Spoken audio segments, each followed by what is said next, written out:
evening, wrestling fans, and welcome to the Wrestle Talk Podcast. For the next 2 hours, we will bring you the latest pro wrestling news, in-depth analysis of all your favorite promotions from across the globe, and much, much more.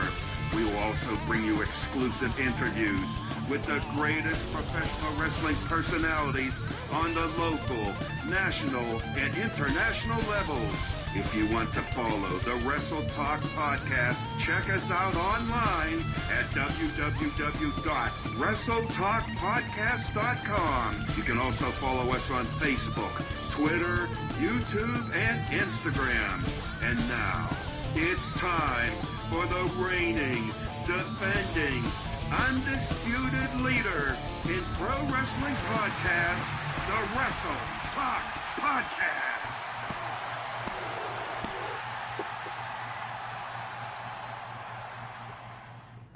Good evening, wrestling fans, and welcome to the Wrestle Talk Podcast for the... Well, that was awkward. Good evening, everybody. Welcome to the Wrestle Talk Podcast. I forgot to turn the loop off on the music. Welcome to the Wrestle Talk Podcast on the heels of SummerSlam. We got a lot to talk about tonight. We got SummerSlam. We've got injuries. We've got the all-in main event for London, England. And we have a great guest. The illustrious Rey Leon makes a second appearance here on the Wrestle Talk Podcast. But I can't do this alone, so I'm going to bring in the one and only, the big hardcore one himself, John Hardcore Hoss. How's it going, my brother? How are you there, big sexy? Doing good, man. I feel like it's been forever since I've seen you and talked to you, except through our little chat. But other than that, I don't think I've seen you. How you been? Hey, I'm doing all right. Just happy to be here. Big weekend for wrestling, and just looking forward to diving into it. I tell you. Yeah, that's good. How's the family doing? Family doing good? Doing okay. Good. I'm glad to hear that. FWWC, I assume the FWWC SummerSlam was a success this weekend?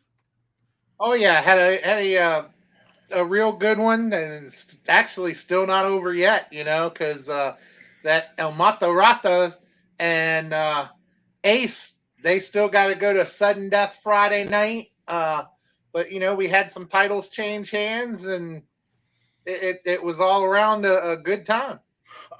Most important thing, did Hardcore Hoss win his match? Hardcore Hoss retained his title against Hardcore Seth. That's all that matters. I mean, I'm not used to you and Sis going back and forth, but it's good. We got Sunny Money already here saying, "What's up, jobbers?" We'll talk to you a little bit later here, buddy.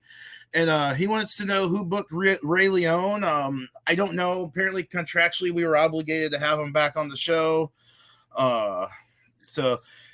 And hopefully we don't get to see his partner Richard Richards today, which that's kind of like having the name of William Williams. So apparently his mom hates him. So anyway, sorry, I'm starting early tonight. But first, before we get going any further, we're going to go ahead and hit our sponsors real quick. Our sponsors, we'd like to thank our sponsors, Royal Mills Transportation, Dewan Mills, Rathbone Engraving. You saw those beautiful Wrestle Talk Podcast mugs for $20. Nobleman's Barbershop in KC, Missouri. Kincaid Arcade at the Oak Park Mall and the Interstate 70 Sports Media with the Maestro Jeremy Karp, and Little Popeye Designs, the WTP tumblers that you saw in the opening as well. And once again, the FWWC, the world's premier fantasy wrestling group. At this point, I think Hardcore Hoss is probably just going to runs that group, doesn't he? Not quite. I do run the FED, which is our developmental group. Myself and Oni, we're down there running that. Which Dewan told me was kind of like your guys' NXT, if I'm not mistaken. Yep, that's basically like our NXT, and just hardcore champion, but not running the group. That we still leave that to the Night Owl and Dewan. So, but you'll take over eventually, I'm sure, because you're just that good. So we're going to roll on. We got a lot to talk about tonight, Hoss. We got, like I said, SummerSlam. We got a whole bunch of rash of injuries. I don't know if you've been following it, but it seems like main event talent is going down a good pace. And also we got All In coming up in London, England. We got our first match was announced this past week on Dynamite. So hopefully we'll be able to get into that. But first, before we get into any of that stuff, there's something that we have to do. It's a tradition here in the Wrestle Talk podcast. So I'm going to go ahead and let Hoss take it over because this usually was Joe's thing, but Hoss seems to take this over pretty well. So I'm going to let Hoss introduce what we're doing next.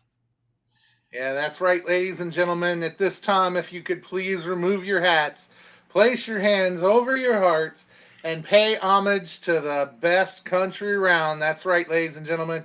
We're talking America, damn it.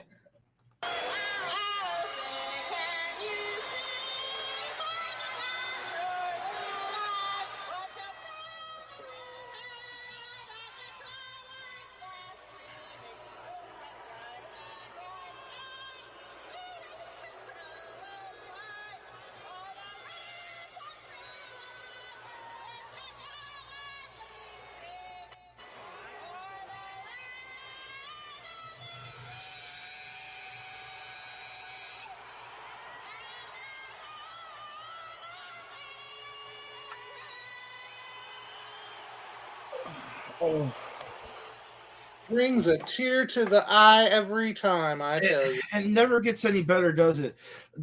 Did we ever determine whose was worse? Is the Roseanne version worse or the Carl Lewis version worse? You know, I don't think that argument's ever been settled. Is it kind of like 50-50?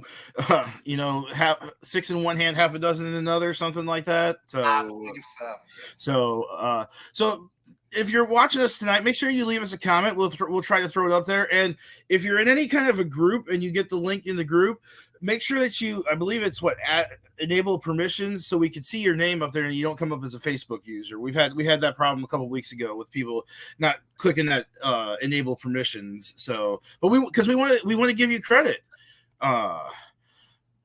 No, Sonny, no one wants to hear that. No one. Yeah, we don't want to lose the viewers, Sonny. Come on. No one. That would be like Joe singing it. I mean, do we want Joe to sing? I mean, and Sonny being funny, he's like first time caller, long time listener. And we know that's not true because if I remember right, I just saw you last week on the Wrestle Talk podcast. Don't lie to us, boy. But he's gonna have. I'm sure Sonny's gonna have a lot to say about the illustrious Rey Leon later on. He's got some feelings about Rey Leon. So I can tell. I saw his post earlier, and it seemed like he's not a big fan. No, it honestly does not. So, well, Hoss, are you ready to just go ahead and let's just jump right on into the high spot segment and let's talk about some wrestling because. Like you said, it was a big weekend for wrestling and a lot of stuff going on. You ready to go? Oh, let's do it. All right, let's do this. Mic check. Yeah. All right. Wrestle Talk Podcast. DJ Money. Yeah. Let's go. Welcome to High Spots, where we pop news like flare chops. We dog shop, coming through the screens of a laptop. And non-stop like a running speakers of blacktop. We hit hard like chair shots and backdrops. Like a clock flash, look like a belly flop. Now that's hard. We up to speed while they stay slow. Wrestle Talk Podcast, now they know. We about to start the show.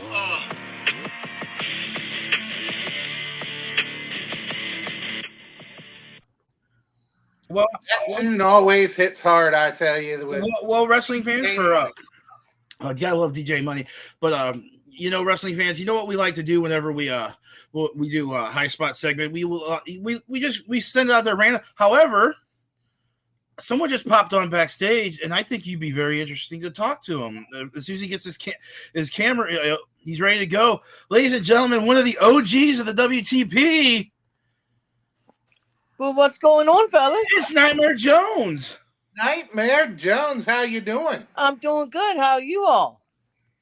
Hey, we're doing pretty good here, just about to talk some wrestling, some WWE, AEW, and Absolutely. I had to come on because the other day I saw where the Wrestle Talk podcast destroyed this other team in a challenge. That's right. I completely forgot about that. The Wrestle Talk podcast, represented by Sonny Money and Absolutely. Jay Wade, once again won the SummerSlam Trivia Challenge against the Falls Count Anywhere podcast. And if they would have had Nightmare Jones on there, it would have been even worse because I was watching it live and I knew every single answer, every single one of them.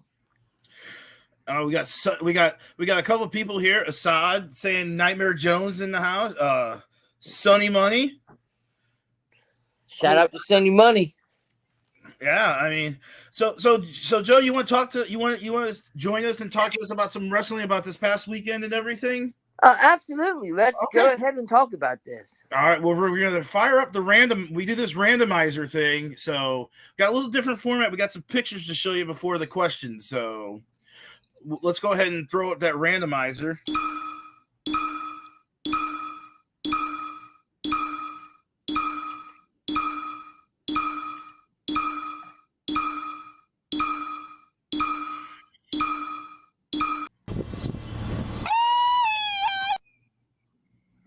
That's not.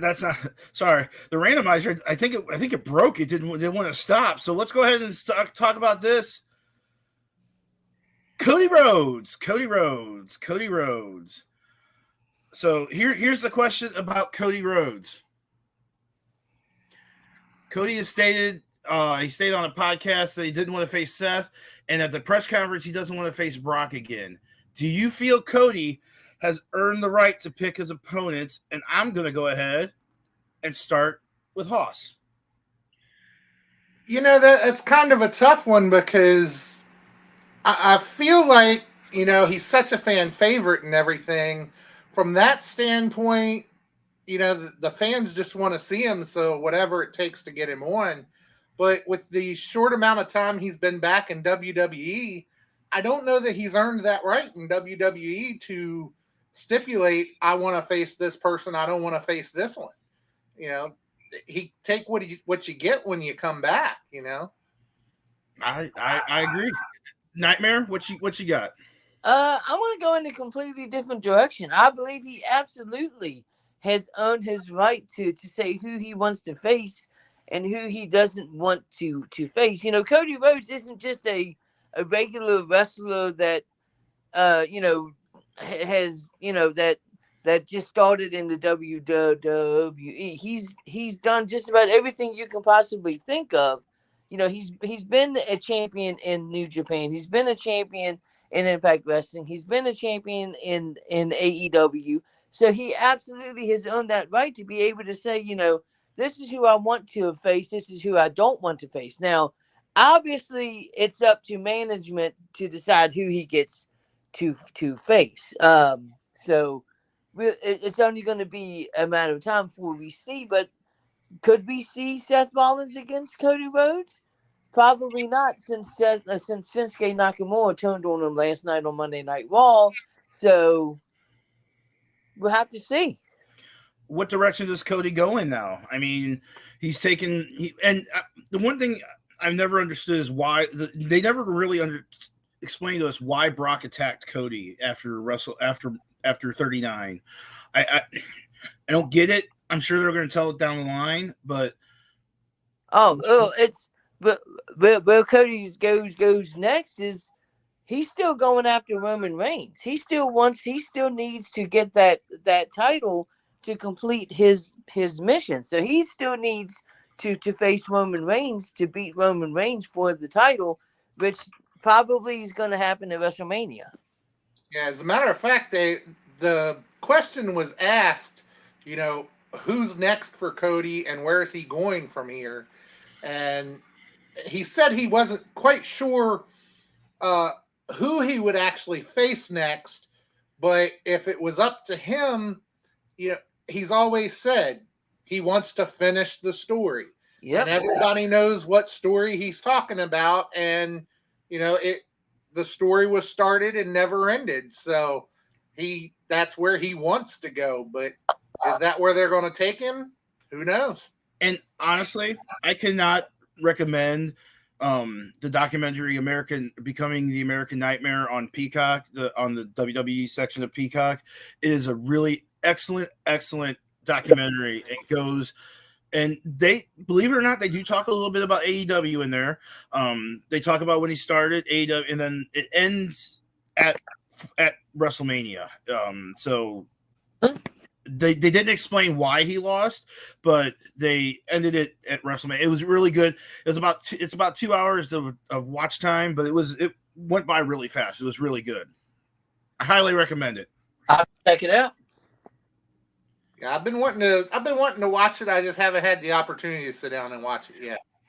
Yeah, it takes about 2 hours to watch. So it's about a 2-hour documentary. So it's really good. So, all right, we're gonna jump right into our next high spot segment. Let's see if those randomizers gonna work this time. I hope it's about the women's champion, the title, the coach.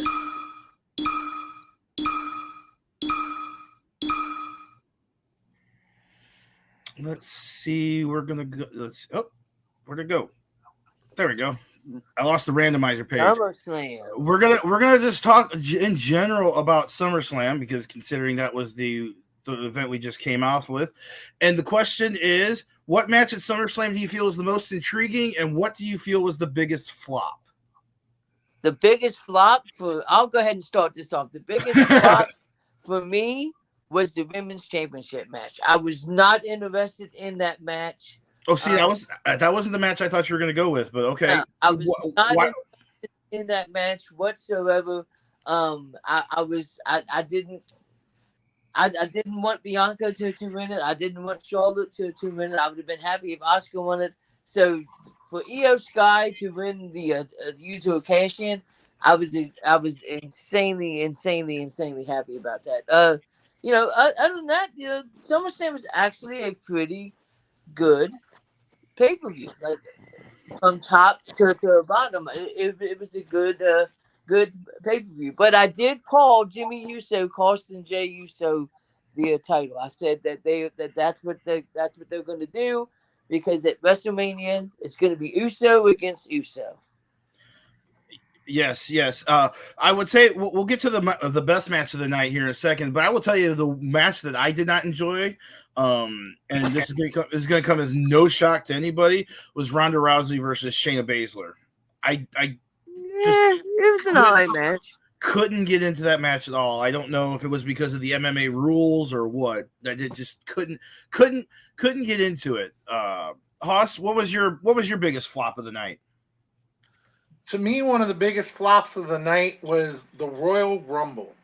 I don't understand putting that, or Battle Royal, I'm sorry, not Royal Rumble, but I didn't understand why they even had to put the Battle Royal in there. It was just something to help put LA Knight over more, which everybody knew he was going to win before it started, and it was pointless. The only point I've seen come out of it is so they can have an excuse to put him in commercials with Macho Man for Slim Jim. Other than that, what was the point? Well, the main point was it was a sponsorship deal, and they got a lot of money out of it. So exactly.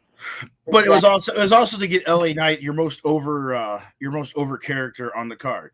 So let's go back through this then, guys. What was some of your favorite moments of SummerSlam? For me, my favorite moment was Roman Reigns against Uso, but I have one gripe with that match. It was stated that tribal conflict rules were nobody was allowed to get involved. No family members were allowed to get involved, and yet you had Solo Sikoa get involved and Jimmy Uso. So I don't know how they're going to play that off, since it was stated that there was nobody that was allowed to interfere.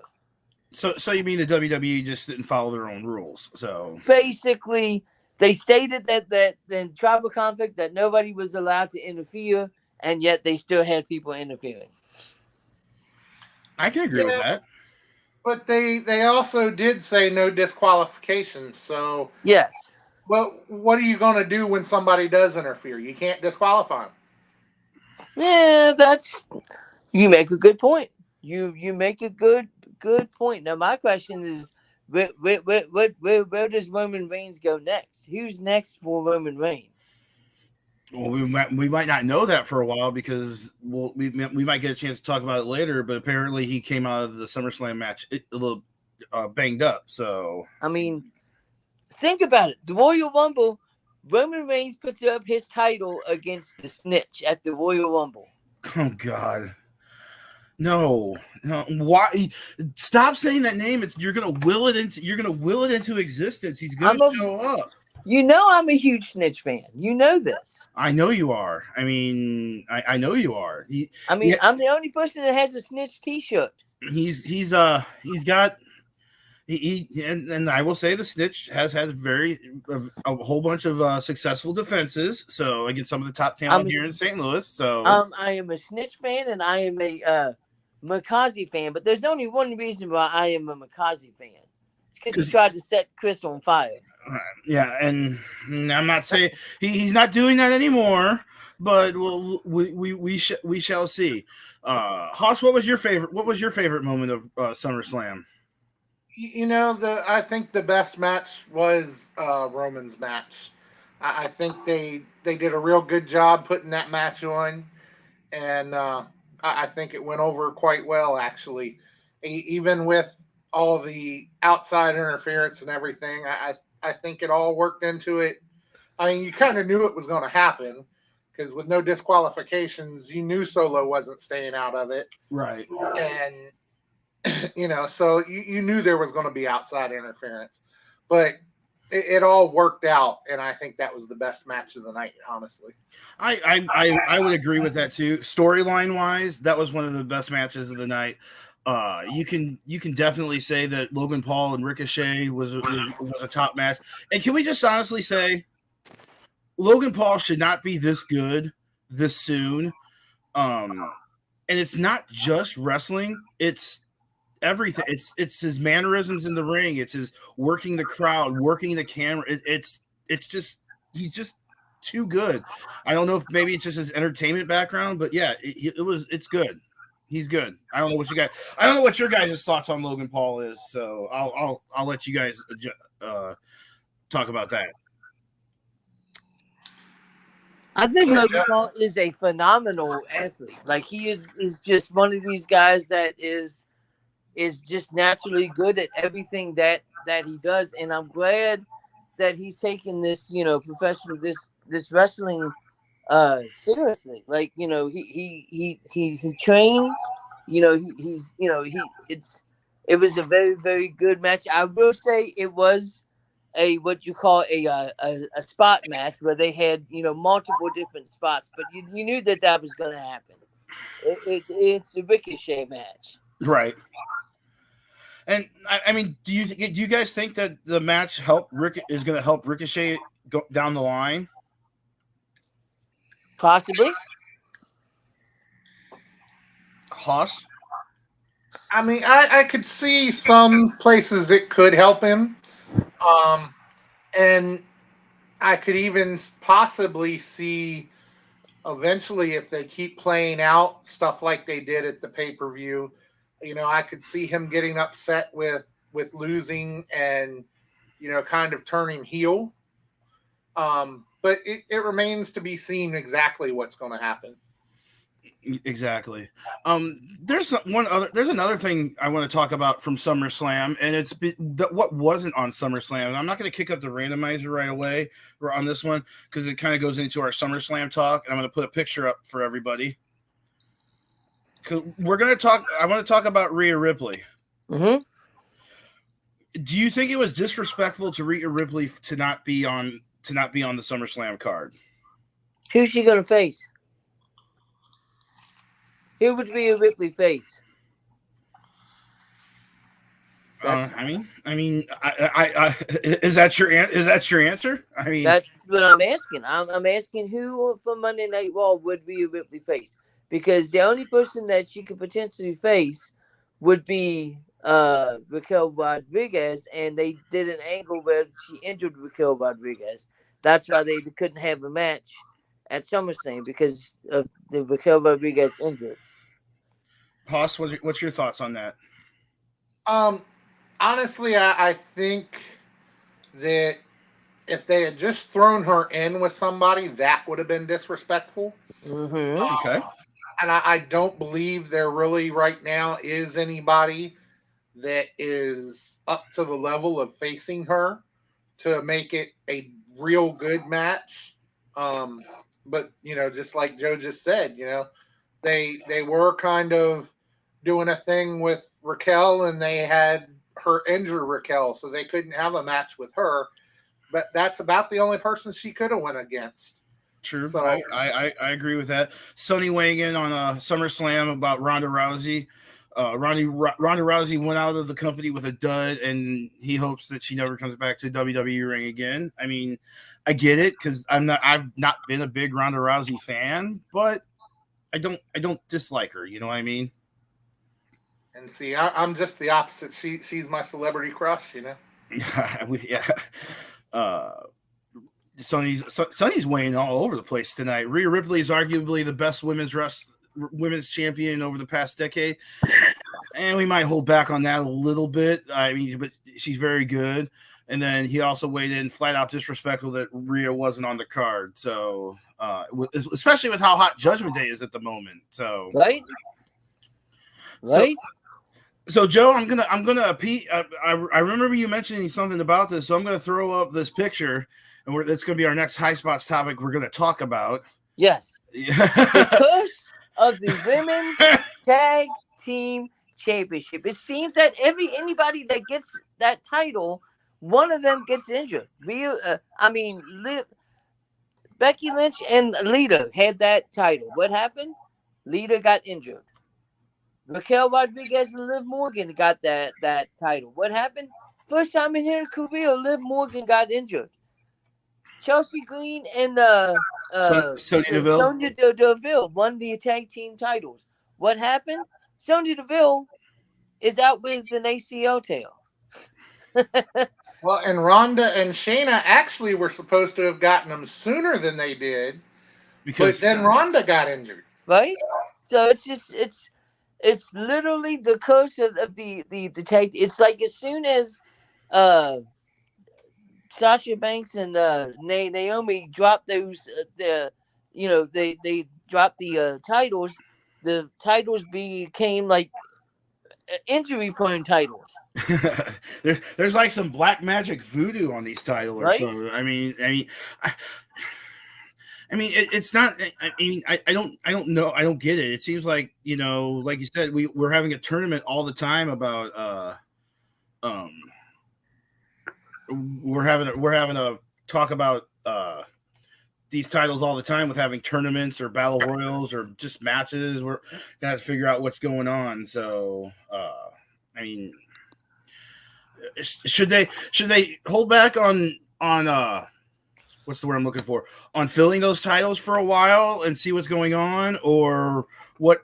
I mean, my question is this: who really cares about the women's tag team titles? Like, it's not like nobody really like. There's nobody that's saying, "Hey, I can't wait to see this women's tag team title match."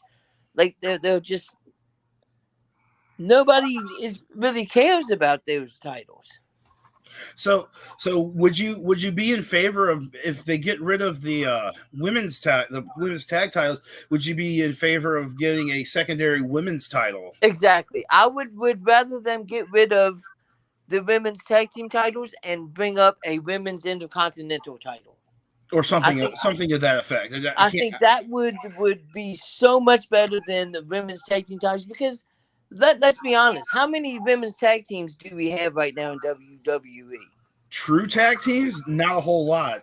Exactly. I mean, they're throwing people together. I mean, because, and even if you go back to the WWE women's tag titles, before Chelsea Green teamed with Sonya Deville, she was supposed to team with Carmella.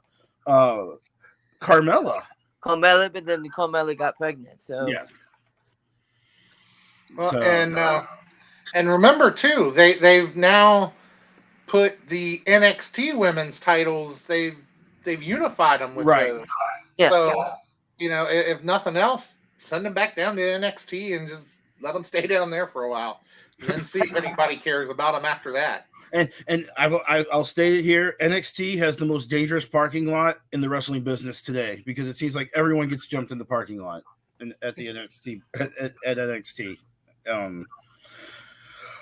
So we talked about the rash of injuries lately, and there's like two, like one that happened today, and then one that's been over the last couple of weeks.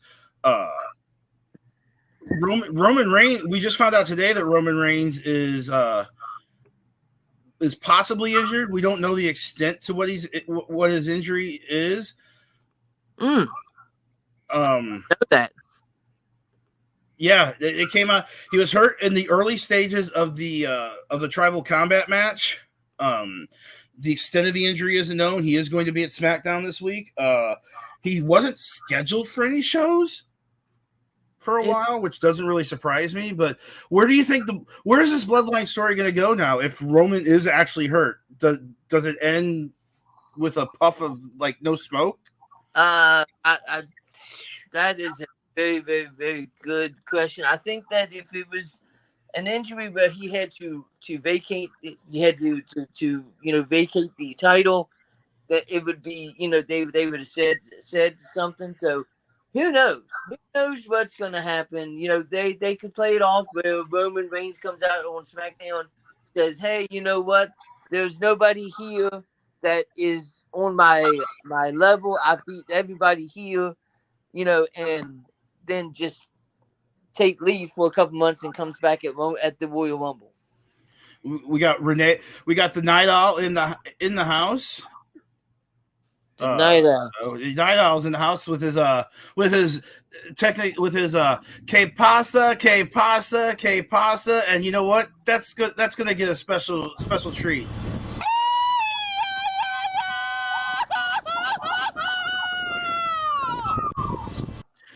Shout out to the Night Owl joining us. That and he also says, "Turn your damn camera, Joe." Turn my camera, but like no, yeah, there you go. Make it Lance. Yeah, there you go. A little bit better for you, Night Owl. I know that the Night likes to pick on people. Is this better? He wants to see your bright smiling face and your beautiful eyes and everything, or something like I don't know. Maybe I'm creating a love affair between Joe and Renee. I don't know. So Sonny actually asked us a question that's kind of off topic, but who do you think is going to be the man to dethrone Seth Rollins?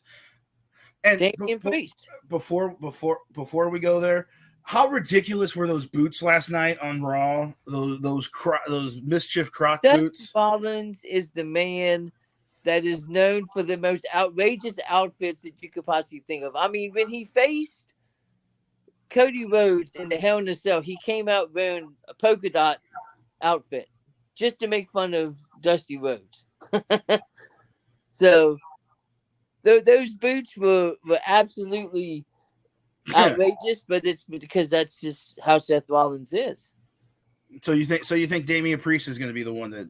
Oh, absolutely. I think that Damian Priest is going to be the one that cashes in his money in the bank and becomes the new champion, unless he cashes it in, and then that's when Finn Balor turns on Damian Priest, because Finn Balor doesn't want anybody else to win that title from the Judgment Day except for him.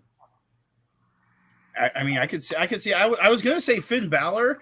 I really thought Finn was gonna win, and then Damian cash in on him at SummerSlam. But you weren't gonna have two after Io Sky cashed in. You weren't gonna have two cash-ins in one night. That's my opinion. But hey, at least they didn't do it where Roman cashed in the Money in the Bank the night that they won the briefcase. They seem to always do that every single year, but they cash in the same night that they win it. That is true. At least one of them. I think EOS. I think I heard on the broadcast that Io Sky held the briefcase the longest of any female, because the women's Money in the Bank usually always cashed in that night or the next night on Raw. Yeah. Hence, Nikki Cross and Charlotte Flair. Oh, Nikki, you mean Nikki ASH, or is Nikki ASH when she won the championship? We've always been able to call her Nikki TRASH. So Sonny's on fire tonight. He's like Roman versus Rock in Mania and Seth versus Cody.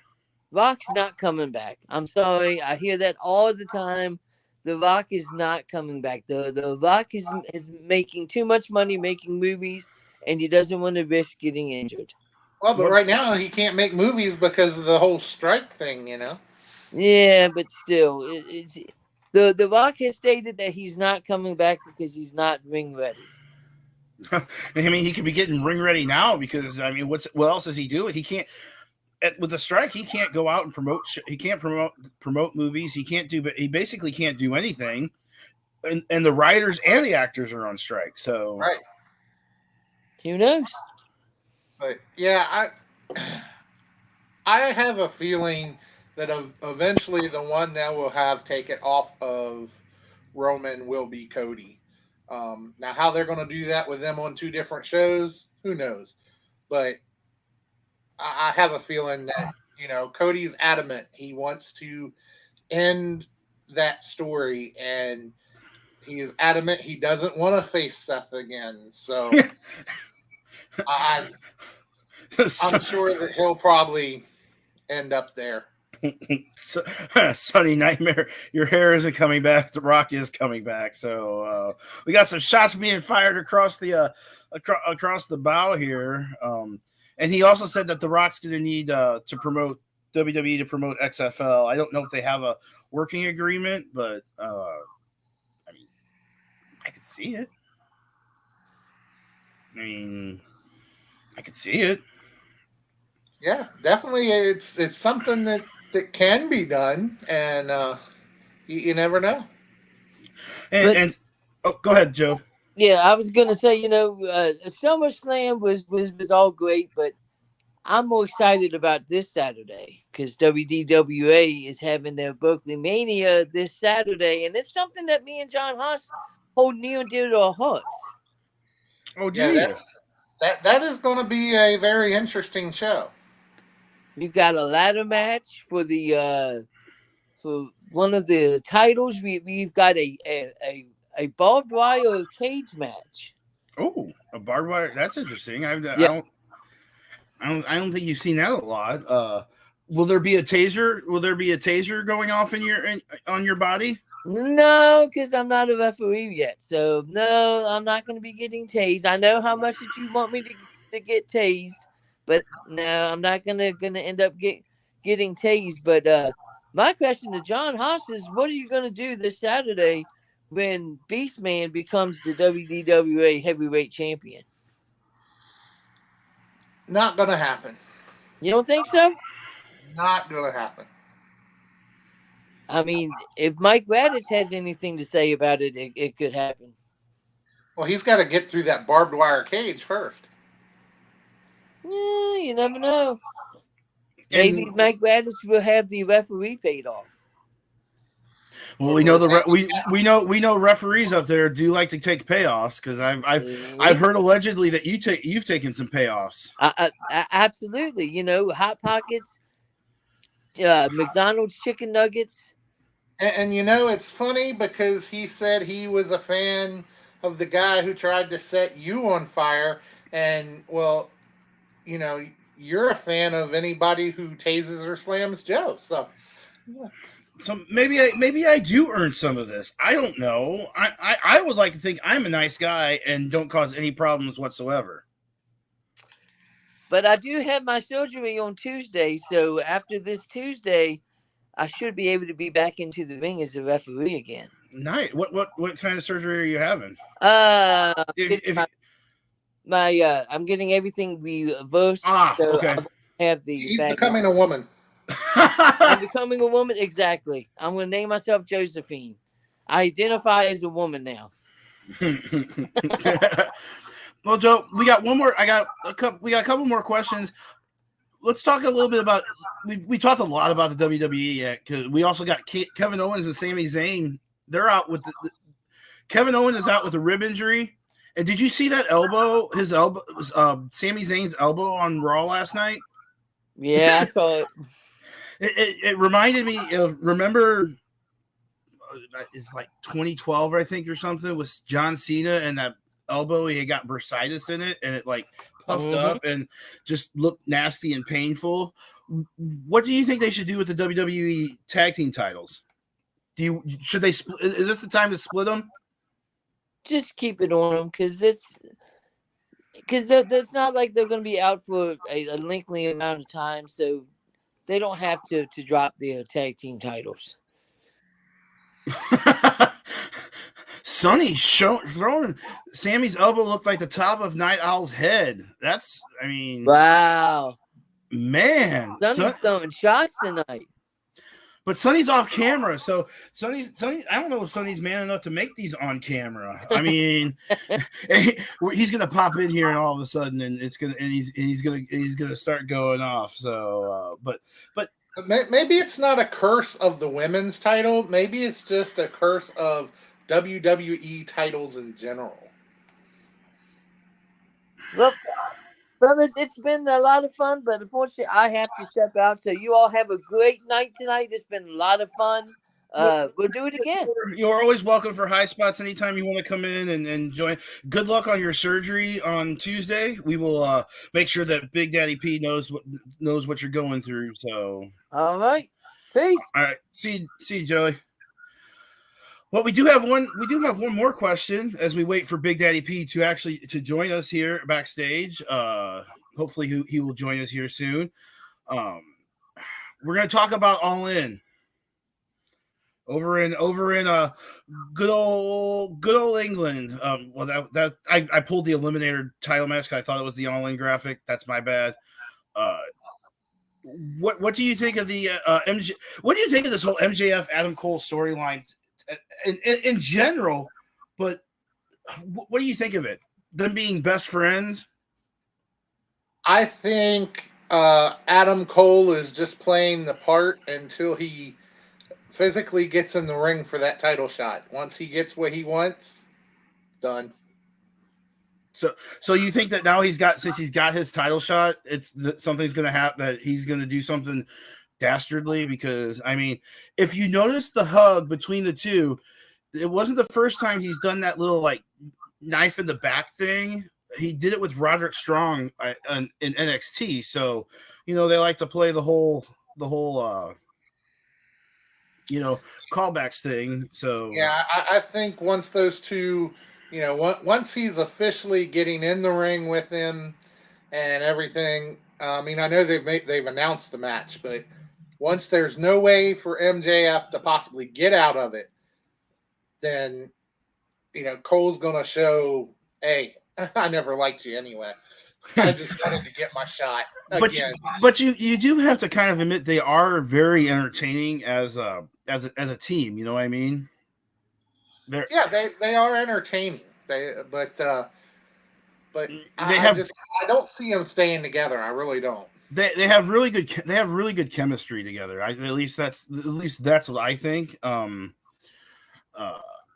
So I mean, it is what it's going to be. It's going to be an interesting event because AEW has done something that I didn't think could be done. That they could sell out a show or come close to selling out a show, selling 70,000 tickets without announcing one match. I mean, that is impressive. It's very impressive, and there's a possibility that they're going to come close. That I think the 82,000 that it seats is probably going to be maybe a little tough, but they've already sold 72,000 tickets. So I mean, it's going to be a good card. You're gonna see some good matches. You're gonna see some British stars. Apparently, the rumor going around is it's going to be Jeff Jarrett and Grado.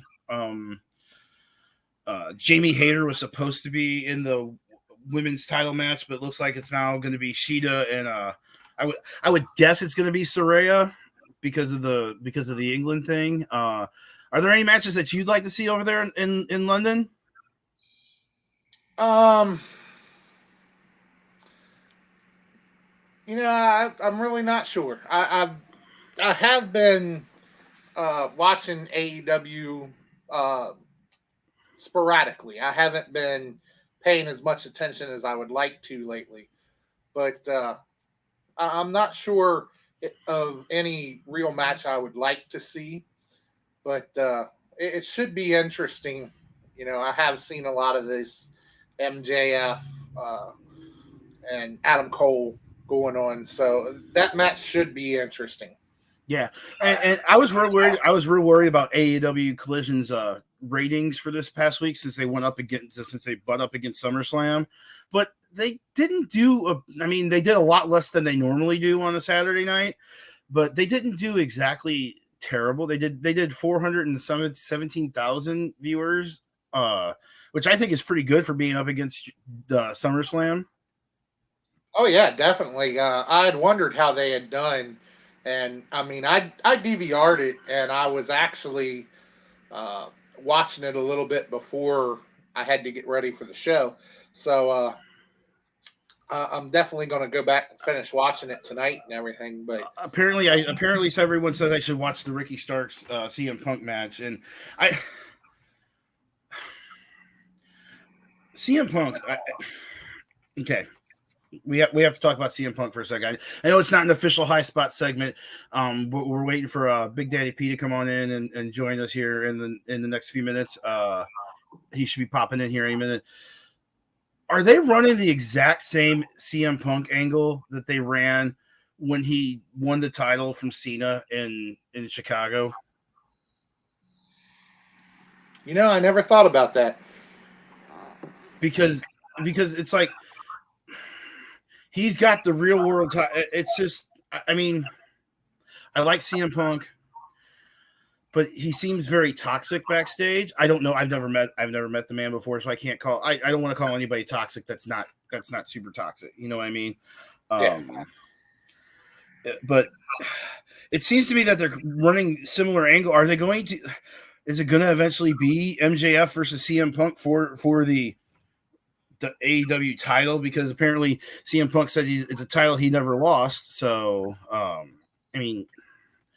don't know what's your feelings on that? What by putting the X on the title, I feel eventually you do have to have the two title holders go against each other, and one of them finally be the champion. Just so there's no disputing. But if I remember correctly, when when he went out injured, didn't they name a interim champion? It wasn't an official champion. I think they have. I think the first time he went out injured, they named an interim champion. The second time he went out injured was after the all out, which they called brawl out, that got the elite suspended and everything. So what are your opinions on CM Punk right now? Are they? Has he ruined his reputation? Has he done this? What do you think he's done? Personally, my opinion of CM Punk is no different than it was before, but that's because I've never really been a CM Punk fan. I've never really been big on him. I've never really liked him all that much. I thought he was overrated, and I still think that. So. You can't fault that. He's been around for a while, and people clamored for him to come back after 7 years. But then, I don't know. So, CM Punk needs to retire. Ooh, Robert Berkeley says that he needs a tampon. So Hey, his female needs are not my concern right now. So I really honestly don't know. Another thing that's interesting here in the wrestling world, I know we're kind of just filling a little bit of time, but Dominic Mysterio. What? I don't think I've ever gotten your opinions on what do you think of the Dirty Dom character. You know, I think Dirty Dom is a little better than he was just as Dominic Mysterio. It is a little more interesting, but I have never been big on him either. I felt that, in the beginning, he had a lot handed to him. I mean, how many competitors, especially today, get to completely skip the NXT stage and come up onto the main roster? And, so I've always kind of thought he had a lot handed to him and he wasn't ready for the main roster. Now holding a title, I'm still not impressed with him. but you got to admit he's getting really good crowd reactions, right? Oh, he is. Yeah, definitely. Every time he picks up that microphone and the crowd boos, he's catching the heat. And I mean, I think that was the whole point. They knew they weren't going to get him over as a face. That was proven because I don't think anybody ever really got behind him. So they had to see if they could get him heat, and they managed to do that. And he's done a good job getting the heat, but he's got the he's got that. He's got that Vicky Guerrero. If you remember back when Vicky Guerrero was general manager of SmackDown, I believe. Yeah. And this ingrained into my head. I was at a SmackDown here in St. Louis, and she was talking, and she did an interview, and you could not hear her speak. I mean, they were relentless, and she went on with her promo. I had to wait until SmackDown aired, or I watched SmackDown to actually find out what she actually said, and I guess that's good. I don't know if it's good heat or bad heat. I don't honestly know. It really depends on the character, and really depends on how it's happening. With Dom, I think it is good heat, because I really believe that that's the reaction he wanted, and that's what he's getting now. Vicky, I don't know if that was initially the reaction she was going for. But there are a lot of people who go out there and they'll do something just to see what reaction they get, and they get a reaction they totally weren't expecting. And that's normally when it is bad heat, when you get it and it's not what you meant to get out of it, or when it's overshadowing your character, or it's truly meant the way the fans are doing it. I think the fans are doing it to kind of support him. It's just like when your heel characters go out there and they're booed and everything. That's the reaction they want, and the fans are doing that, and it's putting them over. But when you do it and you're not being put over by it, when they're serious that I really don't want this guy to talk, I really want him to shut up, or I really don't care what he has to say or something, that's when it becomes bad. Yeah, that's true. That's true. Do you? Another thing I hear from wrestling fans, and wrestling fans are terrible at times. I mean, honestly, they're some of the most terrible people on the internet that I've ever met in my entire life. I mean, this kind of goes to a shoot and shout segment, or could be a shoot and shout segment on this one. But they're just terrible, and they're complaining now about Seth Rollins, the way they sing his music incessantly. I mean, is it really that bad? I mean, what? And just joining it, I'm gonna actually have someone join us here, and maybe he can come in on this one. it's the one and only man, Sonny Money Mayo. Money, how you doing, my brother? I'm doing spectacular, man. Yeah, I know. Yo, I'm about to take the words out of your mouth. It has been too long, Road Dogg. It's been too long for you and I on here together, bro. And it's the same thing for you too, Hardcore Hoss. How are you doing, my brother? I'm doing pretty good. It's great to see you back here. I want to show you what I bought the other day.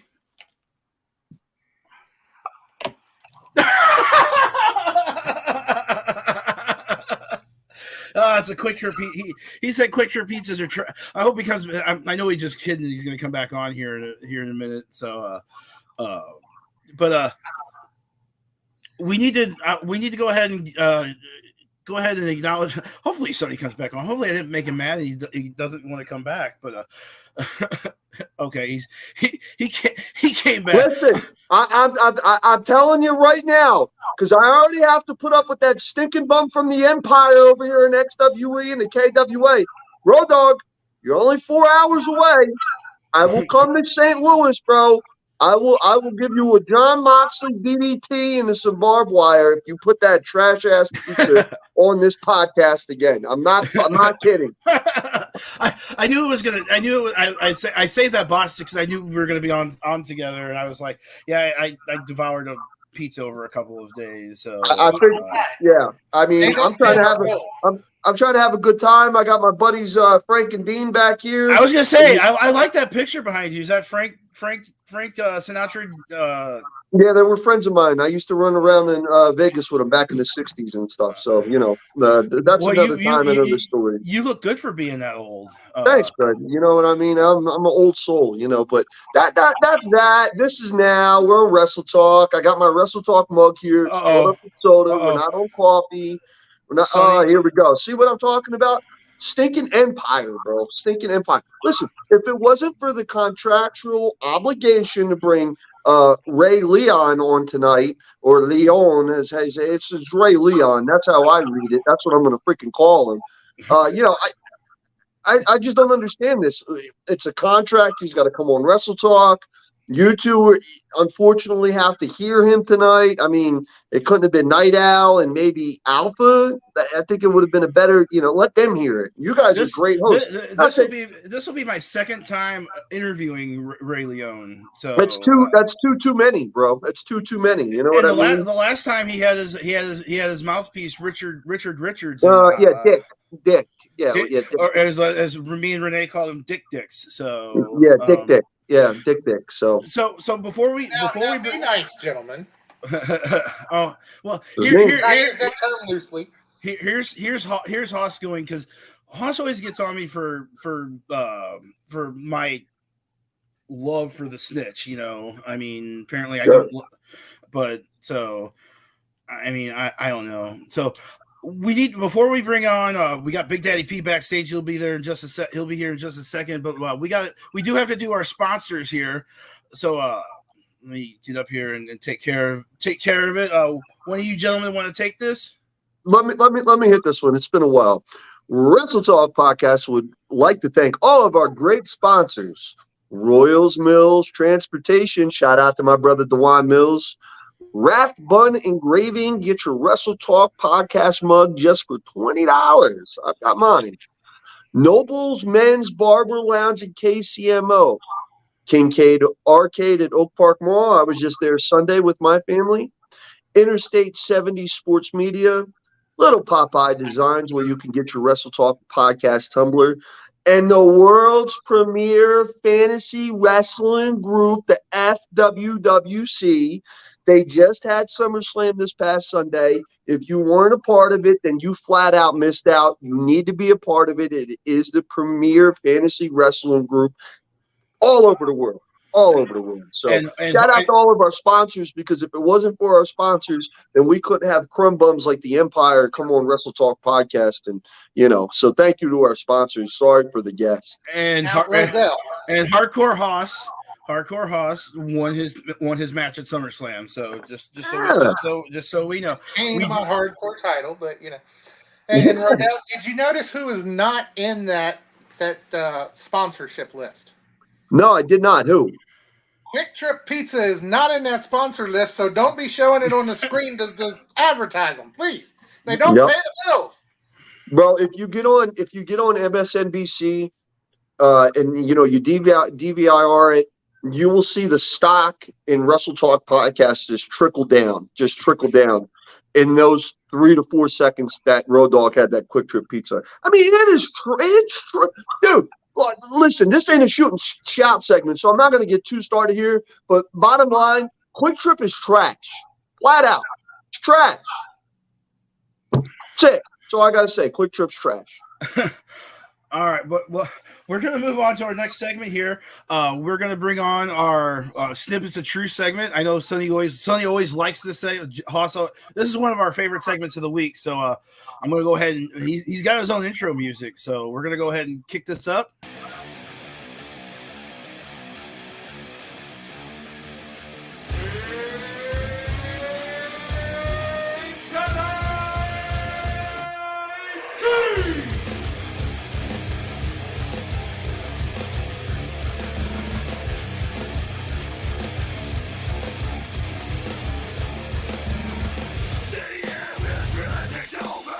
Sonny Money!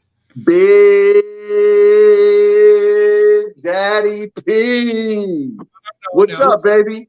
If you're going to do it, it's Big Daddy P. Oh, there it is. There it is. I'll have that prepared next time, I promise. Brother, how you doing, man?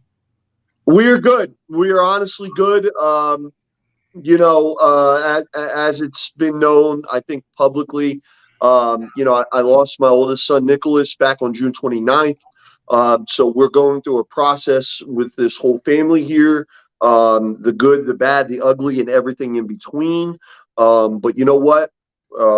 At the hospital when he passed, I made peace with him. I made peace with God regarding the whole situation. So we are doing very well. We're doing very well. Of course, we're still in the mourning process. I think that's natural. But all things considering, as big of a traumatic event as it is, we're doing really well. We are slowly but surely getting back into the routine of life, but never forgetting Nicholas Mayo and making sure that all the good memories are included in every step of the way. So we're good, man. We're good. You know how wonderful it is to hear that, and how that should show the people of Wrestle Talk just how faithful our Lord is when you trust him.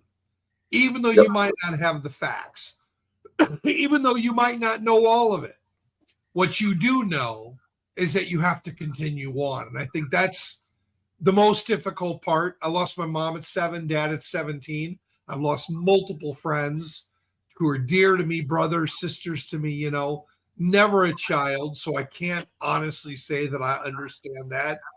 But what I do understand is that at times of these difficulties that we go through, because we all go through some kind of difficulty, whether it's loss of person or loss of health or loss of job or, gaining a wife who you thought was one way and she's not. There's a whole bunch of stuff that can take place. But brother, it is an answer to my prayers. I just want you to know, to see you say that, to see your family respond in such a way, because that's how we're supposed to respond. What's up, Big Sexy? What's up? Sorry, I had to step away for a second. That's all right. I understand.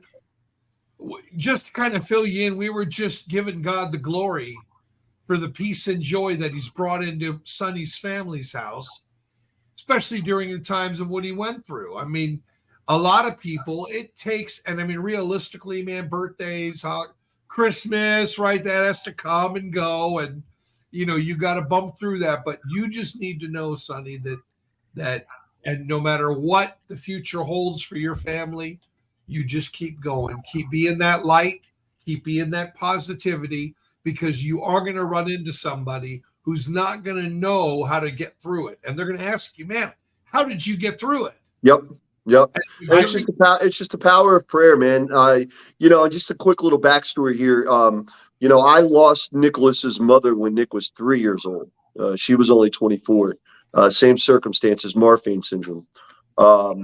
So, I've been down this road with the Marfan syndrome and losing a significant other, now losing Nicholas himself.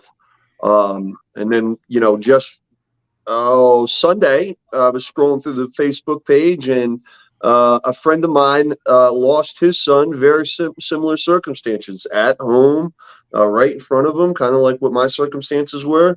And I reached out to him and I said, "Listen, you're going to get 1,000 emails, calls, so on and so forth.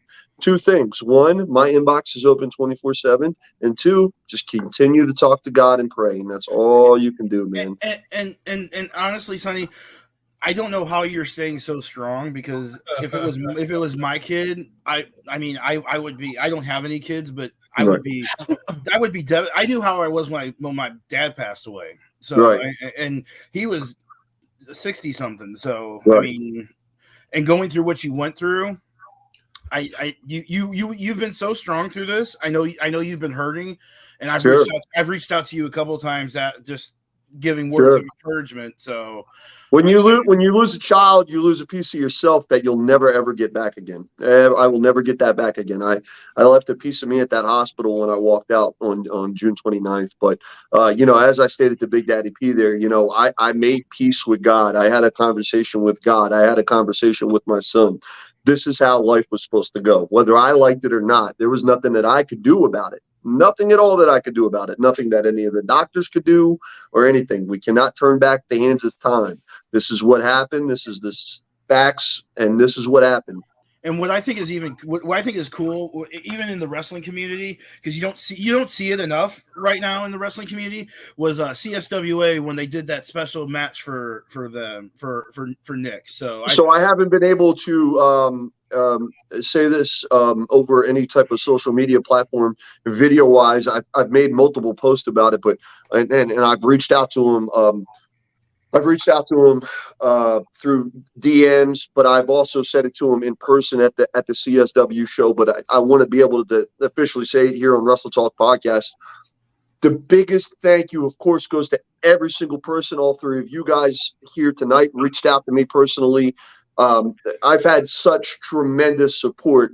But just talking about CSW at this moment, Central States Wrestling, based out of Kansas City, from Michael Strider, who's one of the owners, to Trinity Stevenson, who's another one of the owners, to Joe McDonald, who was a former owner, not there anymore, to Jeremy Wyatt, to Dak Draper, to Luke Langley, to Moonshine Mantell, who was a huge one.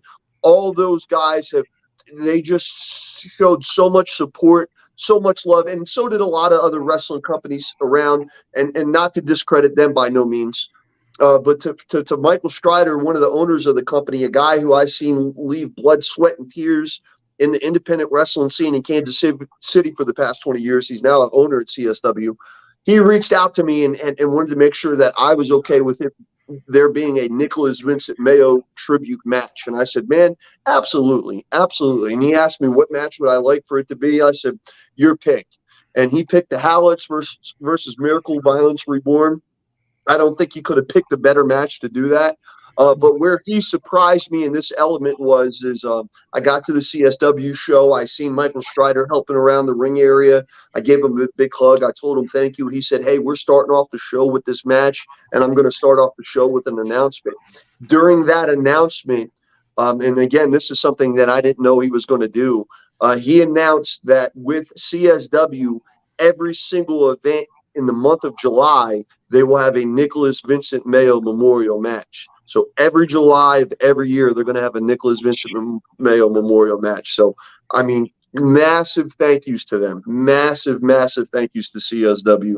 And again, everybody else involved in the wrestling community. I've been nothing short of lucky, nothing short of blessed to have all this support that not only myself, my kids, my wife, my mother, and everybody in our immediate Mayo household family, we're blessed, man.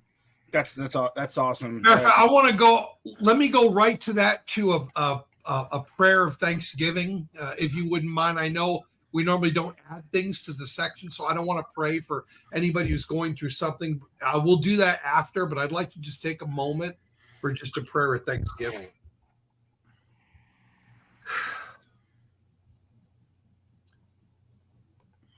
To hear you move in 2023 in such a way, Father, is so awesome. So important that people see and hear and know that when somebody tries you, not only do you come through, but you come through in ways that we can never explain.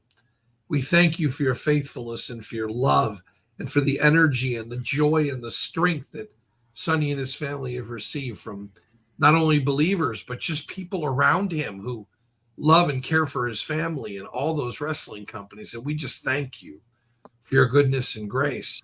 If there's a snippet of truth, you are faithful. Even in times when we might think we aren't faithful, you are always faithful. And I'm just so touched today. This was what I needed. Because sometimes the road gets really difficult, Lord, and we wonder if we're making an impact, if what we're doing is not done in vain, but you tell us that anything that we do in your name is never in vain. So I thank you for Sonny. I thank you for his family and for this lesson that we get to learn. Wow, I was not prepared for this. Oh, thank you, Father, so much for your goodness and grace. And Father, I know that we're going to have a prayer after for those that are suffering. And I know that they don't know you maybe like we know you. But I look forward to hearing a story from them too. It's these things in Christ's name. Amen. Woo! Boy, Sonny. You got me, dude. Rarely does someone get me. Usually I get them. But it's really hard, man. Loss, what makes loss so hard is that you have to live with maybe some of the things you said or some of the things you did while they were alive. Sure. And that part is where you battle the most, because you can always say woulda, coulda, shoulda. But Sure. because you were given advance notice, you could say what you wanted to say. You Yep. could, not everybody. My own sister, when my dad died, my dad lost over 100 pounds from Parkinson's disease, and his throat closed up. That's how you end up dying from that. And but the last time I saw him, he loved me and we could talk and it was great. The last time my dad said, please don't come back because I don't want you to see me like this. And she said, F you, and walked away. Okay. And then he died. And she lived for 20 years, no lie. My dad told me, hey, your sister came here and she got mad at me. You just tell her I love you. I said, okay. And boy, no, it took me, I forgot that he said that. And 20 years later, I had to come to my sister and say, Glenn, I forgot to tell you. When I told her what he said, that weight just that she's had to live with for so long. And all of us have our stories. All of us have our issues that we've had to battle. And what makes our enemy most upset is when we come together. That's when we are unified. We don't have to be the same political parties. We don't have to be the same denominations. We don't have to be the same color. We don't have to be the same gender. It ain't nothing about that, because in the end, we have each other. And so I'm just, man, I was not really prepared for you, Sonny. But just know that you've impacted people and don't even know it. Yeah, I'm starting to kind of find that out day by day, and it's not so much my goal is to be out here impacting people. Not saying that I don't want people to look at me and maybe be inspired by any type of way, but I just feel some people, when they go through life events like this, whether it's death or whether it's divorce or so on and so forth, a lot of people like to hold their cards close to the vest and not open up. As with me, I'm the complete opposite. I lean on Big Sexy there. I lean on Hardcore Hoss. I lean on Big Daddy P. I lean on Night Owl. I lean on Snitch. I lean on wrestling. I lean on music. I lean on people. You know what I mean? We all go through life and we're going to experience something along these lines. And, people need to know that they're not alone. You know what I mean? If you hold it in and you think you're alone, that's when you get in trouble. And that's when devil comes in and starts trying to mess with your mind. But if you just let it out like I did and you just open arms and take it as it comes, man, you get nothing but blessings. And that's what I've learned. So problems are guaranteed, but stress is optional. But Yep. responding to that And by the way, you know, Sonny, you and I have something else in common. You know those men behind you on the wall? The rat. Yeah. What you don't know is that my father and grandmother had a store in the Beverly Hills Hotel, Oh, and that's where they used to stay. yeah. Matter of fact, Sammy Davis Jr. is the only black man that my grandmother would kiss because he Yep. was Jewish. I Yep. couldn't believe it, man. When I found that solution out, I told all my brother friends, hey, just say shalom to her and she'll love you. And by golly, it worked. She never knew. Yep. Yep. This is a Christmas. This is a birthday present my mother got me about 6 years ago. It's one of my prized possessions that I have. This is one of my prized possessions here. Sinatra has been getting played in my house since I was a little kid. My father would play Sinatra Sunday mornings. He still does. Speaking of which, I'll be going out to Philly next week to see my father and the rest of the Mayo clan. So I'm ready for that trip. I'll be out in Philadelphia for 5 days. But yeah, it's one of my prized possessions here. And as I kind of told these boys when I came on, in another lifetime, I'm somewhere in the middle of these guys having a whiskey and having a cigar. So I'm jealous because you're gonna eat a Philly cheesesteak, and I really want to oh try. man, hey, Philly cheesesteak. I'm gonna come back to Kansas City about 7 pounds heavy. You're not gonna tell the difference between me and Night Owl. What's your favorite cheesesteak up there? Hey. So my favorite cheesesteak when I grew up there it is now called Joe's. I will not call it the name that it was previously called because it is a bit offensive to the Asian community. But Joe's Northeast. I just want to hear it just because of that. I don't want to get canceled. No, we're not going to get canceled. It was the name of a business. It was a name of a business of a gentleman who was in World War II. He came back to Philadelphia where he grew up after World War II. He started up his own shop.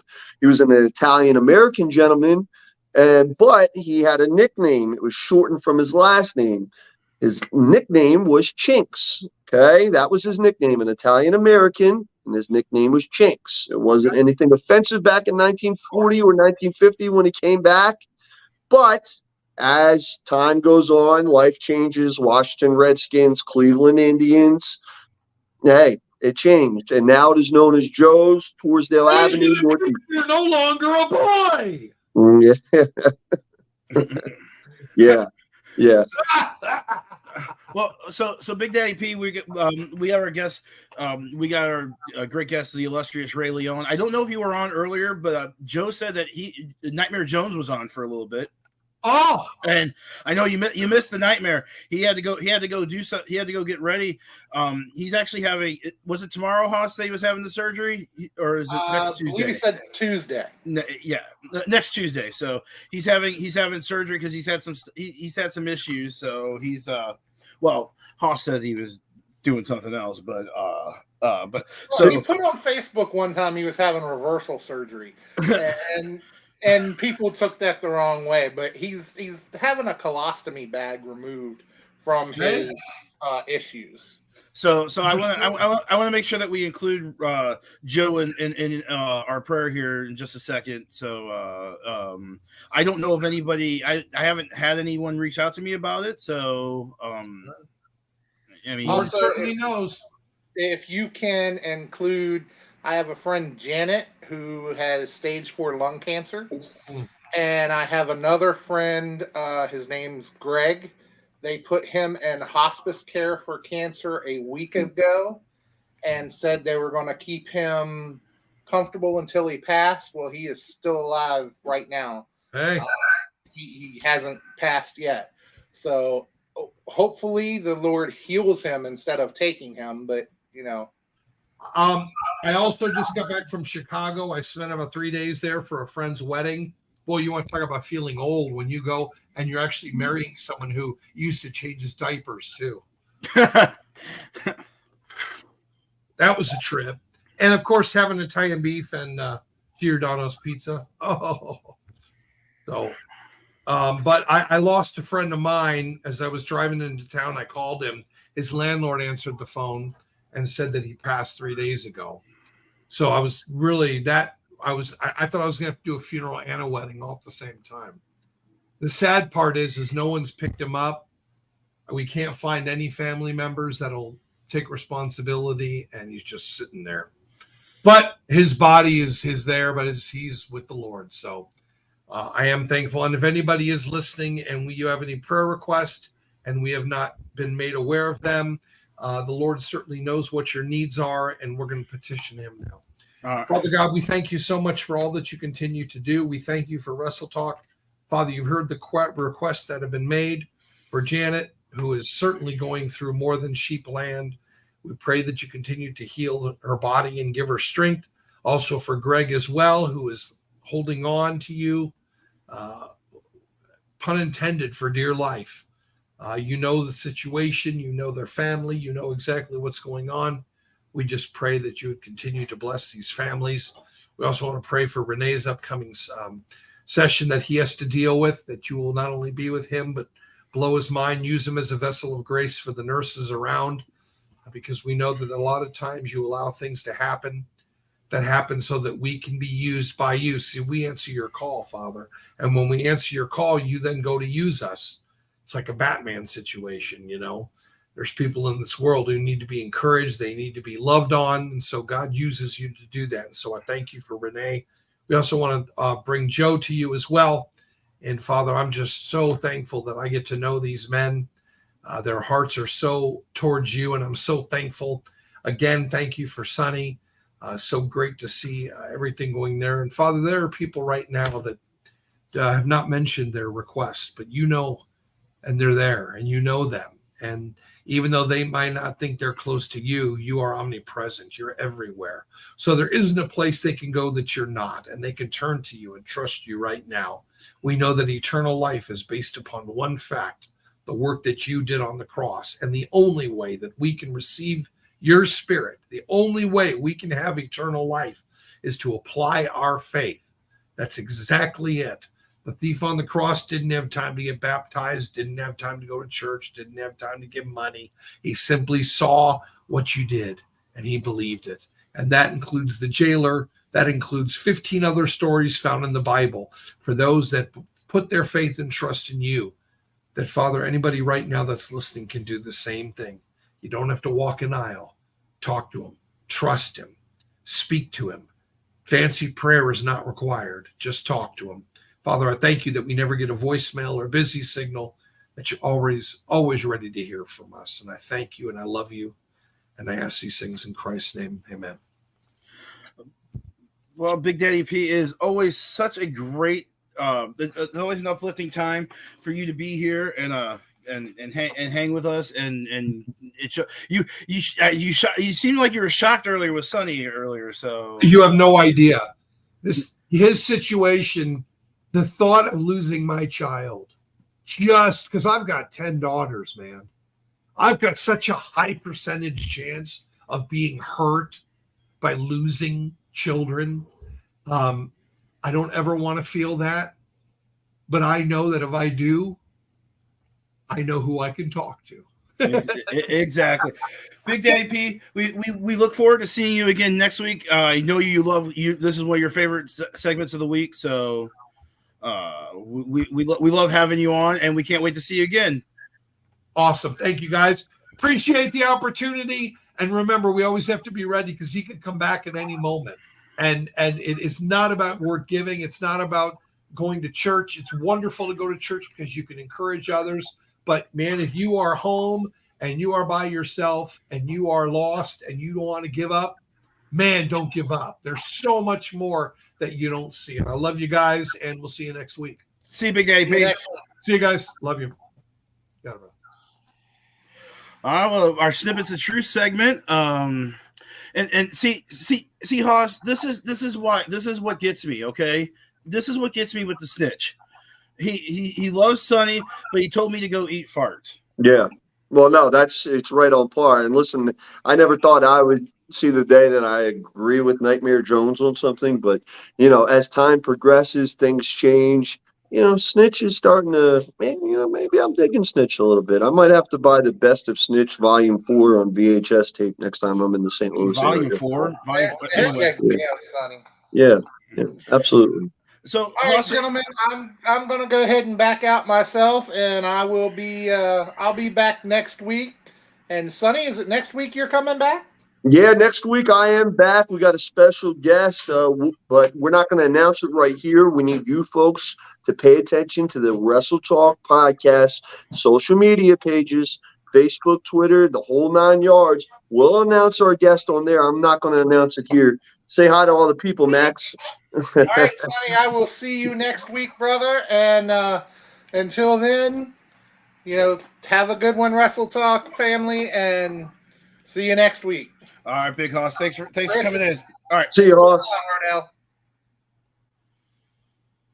right, Sonny. Well, it's the moment we've all been waiting on. Well, at least the Wrestle Talk podcast family has been waiting on. So, do you want to go ahead and give it a proper introduction to this gentleman that we're having coming on?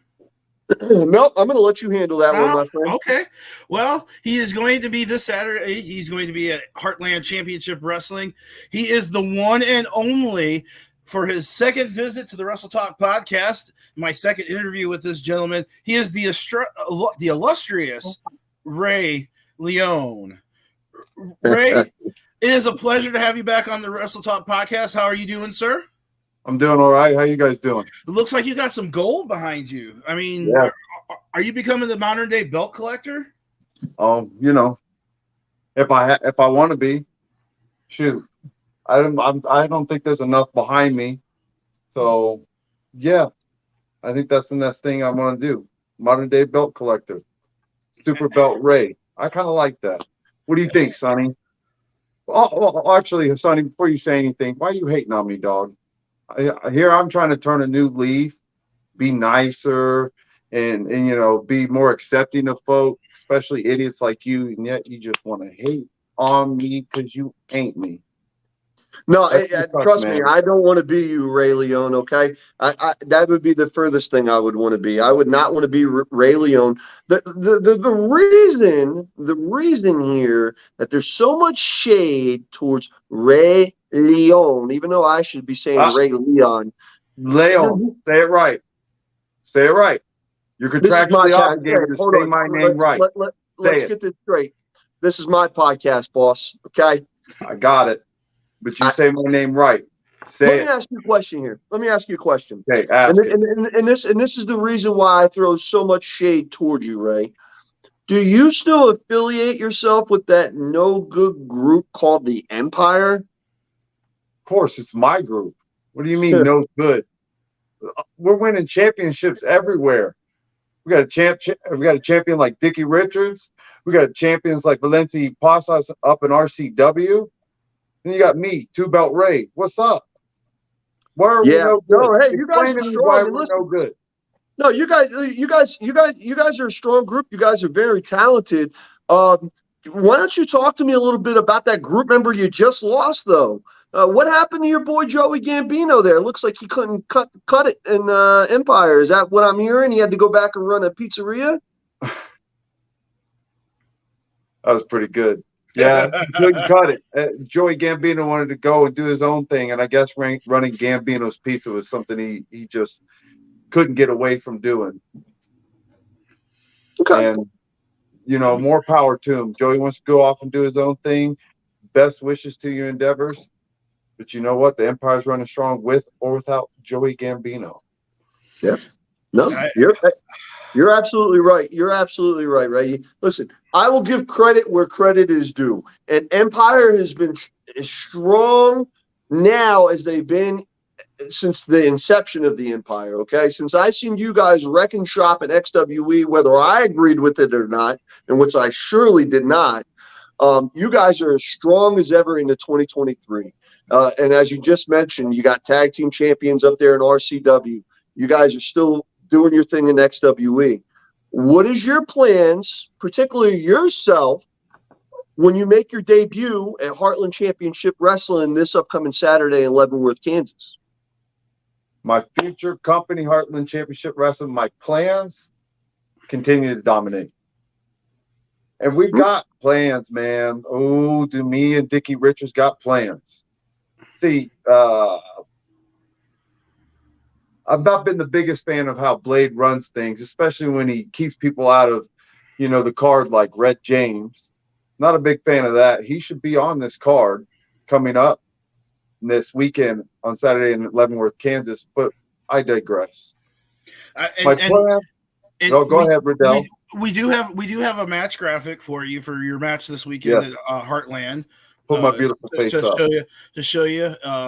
Looks like you're taking on. Let me put my eyes on Tino Valentino. What words do you have for Tino this weekend? Well, the swiveling of the hips ain't happening, Tino. Let's get that out right now. Super talented guy, though. I've been wanting to wrestle Tino since I've seen independent wrestling for the first time. He was the very first match that I saw on the independent circuit back in 2020. Or was it 2021? One of those two. It doesn't really matter. I have been looking forward to fighting this man and proving that I am the next heir to professional wrestling. And I got to go through people like Tino Valentino to prove how good I actually am, because I can do it all, man. And so can Tino. He's entertaining. He can work really well inside the ring. And he can talk. But at some point, somebody's got to prove that they're better. And that's what I'm going to do. Inside the ring, on the mic if I have to, and as a character that makes you feel something. That's what I'm going to do this weekend in Leavenworth, Kansas, people. So you need to be there. Go ahead, show up, and don't miss out. Because I'm telling you, the Illustrious One is the one. That's why I am named that. I did not give myself that. It was bestowed upon me by people that matter. So you said that your first match you saw on the independent scene was Tino Valentino. Is that what got you into wanting to become a professional wrestler, or did you have a love for it, or did you have a love for it before? I've had a love for professional wrestling ever since I was a kid. My earliest memory was, I would say, around the ages of 5 or 7, anywhere in between that. I remember just turning the corner. And I didn't know it at the time, but I just, heard Jim Ross just going crazy, or maybe it was King. Doesn't really matter, but it was D-Generation X, Shawn Michaels, Triple H, just looking as cool as can be, man. Rebels to the game, throwing up that X sign. And as a kid, I was just swiveling my hips. How many and times my mom said, don't do that. But you know what? Even to this day, I still do the same thing. How many times did you get in trouble? How many times did you get in trouble in school doing the crotch chop from the DX? I never got in trouble. Oh. I was the one. My teachers loved me. When they looked at me, they were like, "Oh my gosh, this is the child. This is him. We can't hate on him. Let's let him do whatever he wants." See, maybe that right there is where I wish I was like you, Ray, because I got caught doing the DX sucker chop. All right. So you know how many ISS in school suspensions I have because of that? You know how many calls to my father I had because of that? And after I think about the 3rd or 4th call, he put that leather belt in my ass, and that was about it on the DX sucker chops in school. Okay. But hey, I'll tell you this, still, as a 36-year-old grown man, and I'm in the freight industry, if someone tells me something that I don't like to hear, they're getting it one time. Okay. One time. So that's it right there. That's it, bro. That's it right there. Hey. No, but listen, all kidding aside here, okay? All kidding aside, let's take the gimmicks off here for a minute. Let's shoot a little bit, okay? I think, honestly, from the bottom of my heart, you are, if not one of, probably the best competitor in the KWA. And somebody like you who has not been wrestling that long. You've been in the business 2 years now? 4 years? 6 months. God, man. And it just goes by like two. And you've already got 2 titles. So, I mean. 2 right, baby. Yeah, and you've not only kept it in the Western Kansas. This is something I kind of want you to touch on a little bit, because I would hope to have somebody on from Rocky Mountain Pro, but you got a chance to go out to Rocky Mountain Pro and have some matches out there. Shout out to our boys at the I-70 Hot Tag. Big shout out to Chase and Josh, because I was making sure I wasn't missing your interview on their podcast. And they had a watch along one night with you out there at Rocky Mountain Pro. Yeah, man. Talk to me a little bit about that Rocky Mountain Pro and going out to Colorado and getting that whole experience out there. That experience in itself, so I'm going to go all the way back even before I went up there. So I didn't know anything about Rocky Mountain Pro. So I was a little bit skeptical about what I was getting into, because I won't lie to you, I'm a little bit of a diva. I like what I like. And I've been spoiled. And my very first time in wrestling was in front of 200 people. So I tend to be like, I'm willing to pay my dues, but I'm just so spoiled in that aspect. But the first day I was there, man, was I blown away. Just absolutely blown away. First of all, the locker room is tremendous. The boys in the back and the girls in the back, fantastic. And the talent, fantastic. I mean, one thing I love more than anything in this business is when I get challenged in all aspects of wrestling, every single bit of it, when it comes down from the character to the in-ring work and on the mic. Every match I saw, I went, dang, dude, I got to step it up. Yep. And everybody that was there made me go, dang, dude, I got to step it up. Yep. I got to the point where I got good enough and they could trust me more with more time and to wrestle bigger names, because I was showing up and showing out, and I was learning their system, which is the televised system. Learning how to wrestle, like if I was in the WWE, AEW, Impact, hell, Right. even New Japan Wrestling, if I could ever get there, and I will get there. And I just got better and better, and they kept giving me more and more and more and more and more. Then I started talking to guys like D'Lo Brown, which helped me out huge in the match that you saw, Sonny. Gave me a ton of advice. And I hope, D'Lo, you don't get pissed at this if you ever hear about this or see this, but I shoot popped that man in that match. I made him go, holy crap. If you go back and watch it on Fight TV, RMP, Aces Wild, go back and watch it, because my match is worth watching. And I don't say that often. I'm a pretty humble guy in that aspect. So I had him going. What advice did D'Lo give you? Any good advice? Like he told me to be me and don't stop going for the kill, because that's who I am. Don't look at this as some huge opportunity. Yeah, it was massive. It's a huge opportunity. I'm wrestling in front of thousands of people in a main event match on a pay-per-view card, and it's something I've never done, especially for a championship, and the opportunity to represent a company like Rocky Mountain Pro. He said, don't make it bigger than what it is. Just go out there and be you, because you made it to this point for a reason. And right then and there, I knew instantly, like, okay, I belong. So he helped me feel as if I belong. And he helped me understand that I just need to be me. That's it. That's all I got to do. And I'll agree with D'Lo on that point, man, because listen, I've been a fan of this business since I was a kid, and I've dipped my toe in and out of the business since my late teenage years. Had a few matches here and there, nothing to speak of, but obviously ring announce for you, referee, so on and so forth. So I can at least qualify myself to say that I know what it takes, just maybe a little bit. Again, I'm on the other side of the guardrail, so I'm not going to say I know what it takes completely. But for someone who's only been in the business less than 2 years, and to have the mic work, have the ring work, have the stamina, go from bell to bell, make the crowd react, tell a story. You're putting it all together. Now, again, whether you're running with a crew that I agree with or not, who gives a crap what I agree with there, but nonetheless, for you to put that all together in less than 2 years into this business is almost unheard of. And even more on top of that, and not to discredit any single one person in the Midwest, but for somebody in the Midwest to do that, and not a Chicago, not a Philly, not an LA, not a New York, not a Florida, where there is bigger territories and so on and so forth.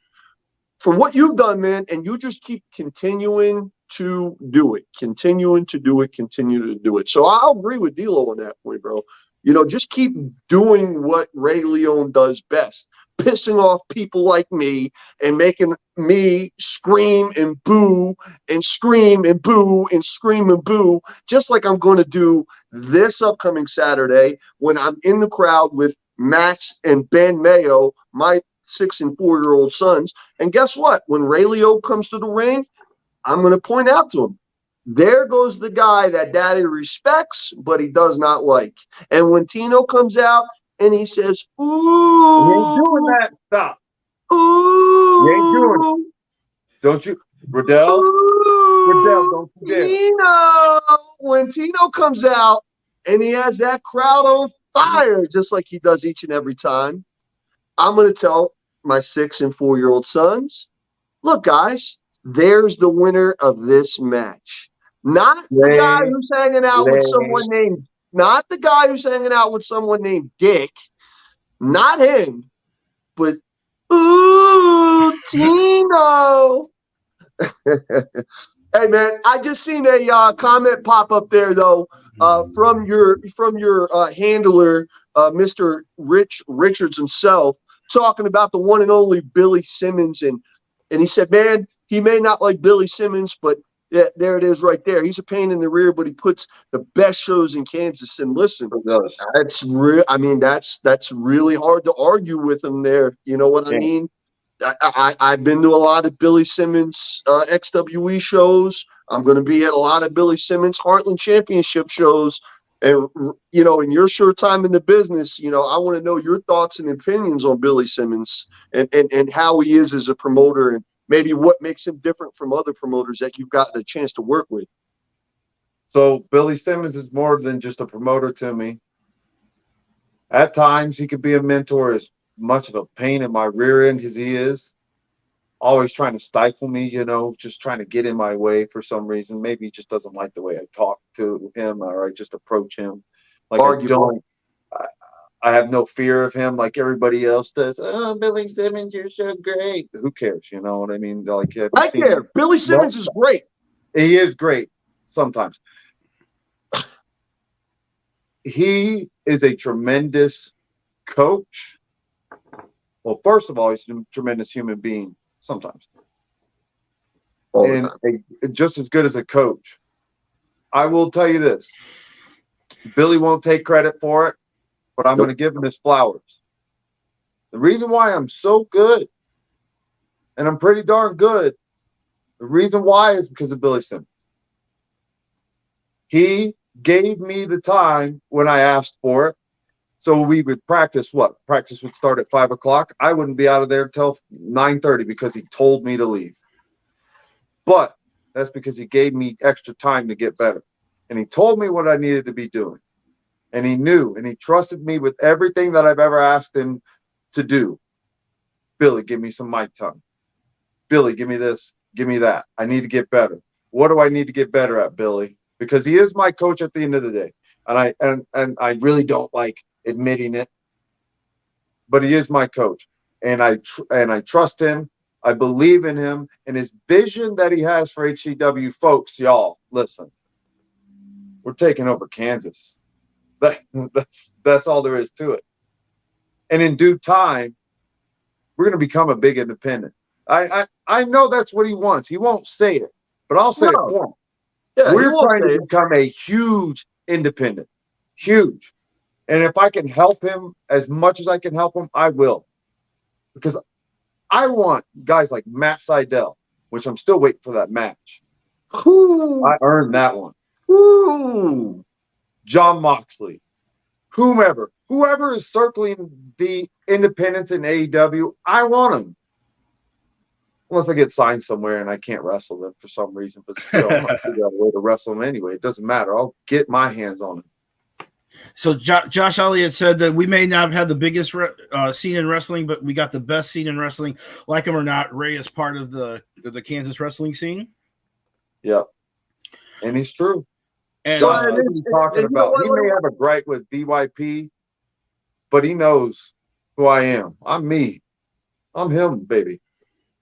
Well, let me kind of piggyback off of this, this Billy Simmons here, and you know what, to everybody out there who's joining us tonight on Wrestle Talk Podcast, I'll even pull back the curtain a little bit.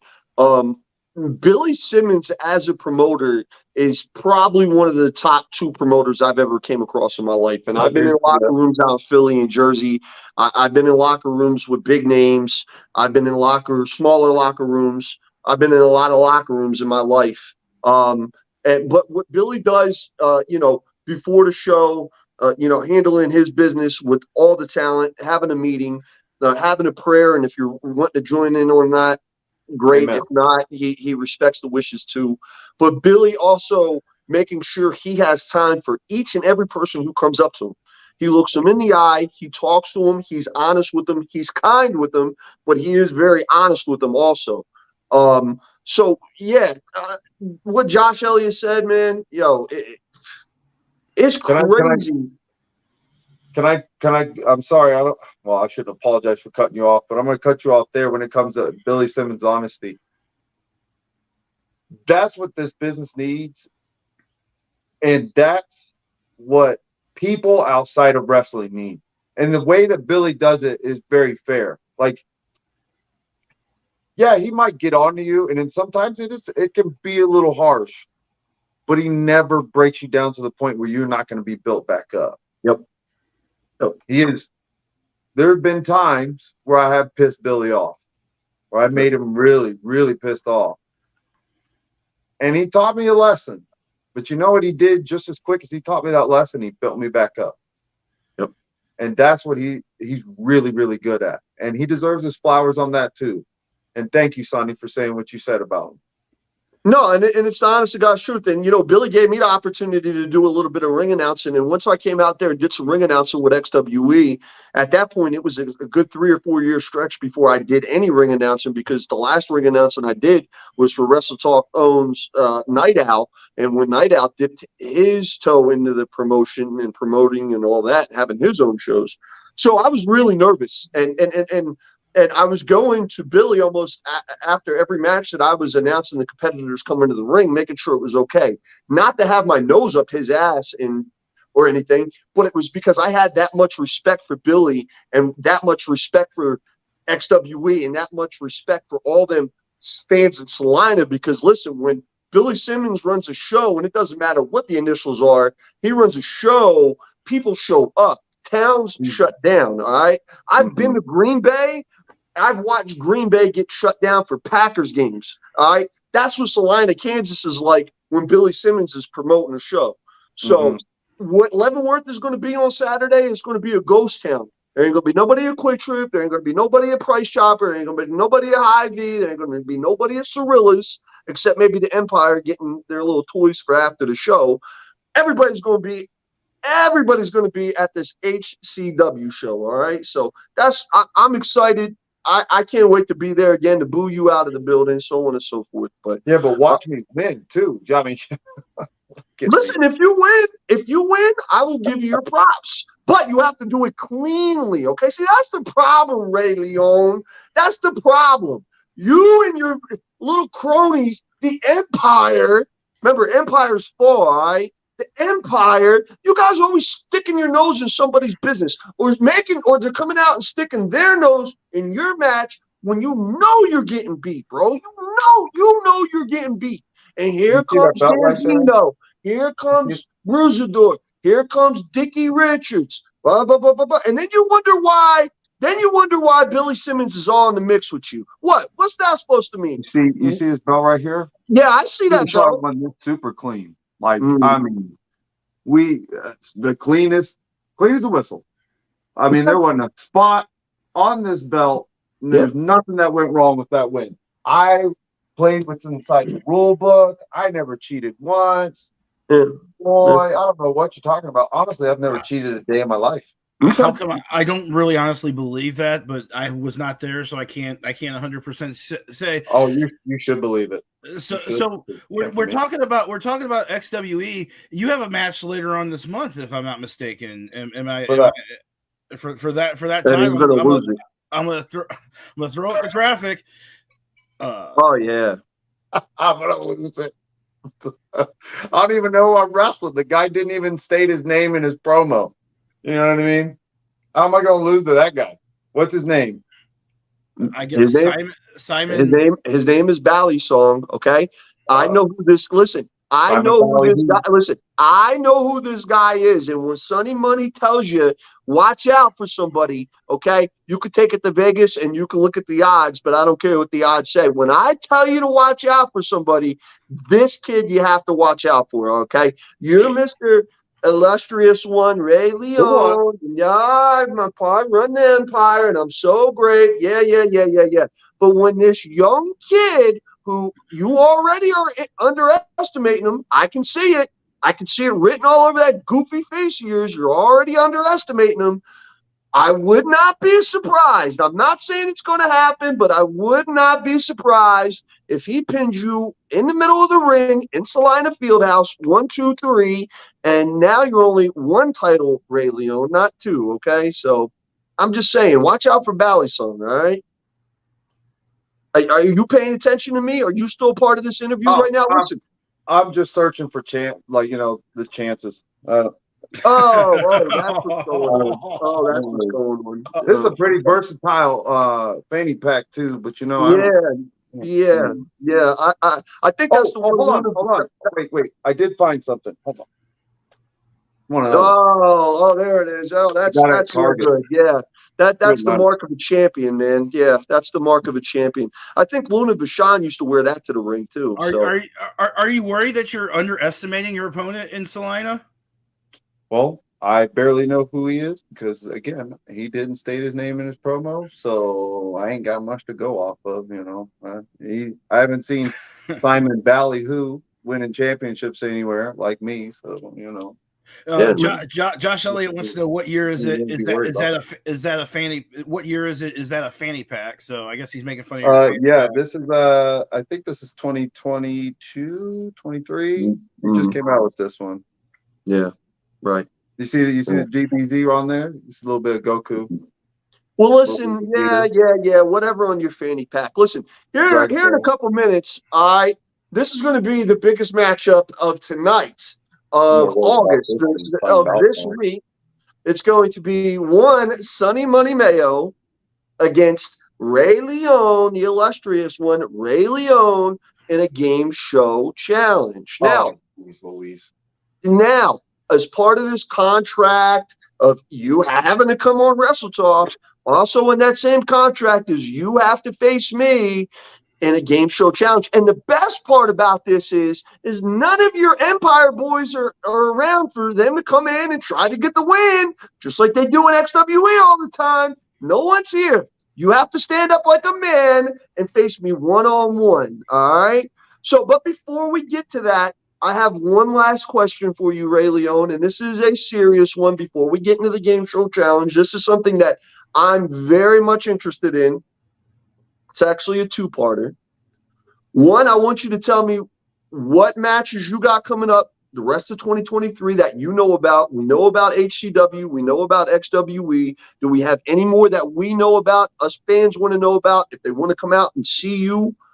And two, what is your goals for the rest of 2023? I know it's obviously to get bigger, badder, better, but honestly, what is your goals for the rest of 2023 when it comes to the pro wrestling business? To answer your first question, I have RCW coming up, and you already know about the XWE and HCW shows. I'm mostly focused on having that get off the ground and go. I'm looking to get into Missouri. I've talked to Strider with CSW before. We just haven't had conversations since. I took a little bit of a hiatus for a little bit. Just had to get my mind right and get my family life together. Come first. But my goals for the rest of 2023 is to just simply improve and see what's out there for me and try to either get people to feel like they hate me or feel like they love me. One of those two things. Something they're going to be feeling, something either way. And more mic time, more character work. That's what I want. I can And you're wrestle in good. the And ring. listen, bro, you were good. You were good. Ray Leon, you were good. I'm not saying that because I'm right in front of you. I will shoot and tell you you're shit on the mic if you're shit on the mic. You were really good on the mic, bro. Like you could Yeah, cut but a I can promo. get better. That's and Billy will tell you that too. I always think I can get better, and I will always think that. Because if I start to think I'm that's what good, it is, bro. then you might as well kill me. You can't just think, oh, I'm here and I stop, because it goes up so much higher. You know what I mean? And that's what you continue to do. And again, honestly, I'm not just saying this because you are on Wrestle Talk right now. I would have no problem saying, listen, I think you're maybe a mid-card guy or something like that, bro. You were killing it. You know, honestly, no, and that's no bullshit. You are absolutely killing it. You're killing it in the ring. You're killing it on the mic. You got the crowd freaking hating you. You're telling stories. You're not just in there to do moves. You're actually killing it. So, yo, hey, Strider CSW boys, I know you hear me out there. You better get Rey Leon in some Kansas City. All my Kansas City people, because I know I've got Kansas City people watching, make that drive to Leavenworth. It's not that far from the city. I'm going Saturday. Come on up with me. We can boo this man out of the building. You can laugh at him for losing the game show challenge that he's about to lose. But in all honesty, he's very talented. So do yourself the favor. Don't just see him with his pretty little belts on his couch in his Airbnb that he's at. Come on up to Leavenworth. Come check him out. Rey Leon, I give you your flowers. I give you your much respect. And before I go into ultimate shit talking mode, thank you 1,000% for being on Wrestle Talk podcast tonight, even though it was contractually obligated. You know you wanted me. You love me. I do have one more thing about CSW. There's one man in particular that I need to run it back with, because a man in Curtis Cole at RMP ruined our match. And me and Dak Draper were tearing the roof down, and we didn't even get started. Shout out to the I-70. Shout out to the I-70 hot tag boys. Shout out to the I-70 hot tag boys for showing that on their podcast. I got to watch that match on their podcast, bro. And for you to go against the Mile High Magnum, that speaks some volumes. Especially I love me some Dak. I'm not gonna lie. I love me some Dak Draper. That's that's competition right there, son. Yeah. And you don't even see me act like this. That's competition right there. I Dak Draper again.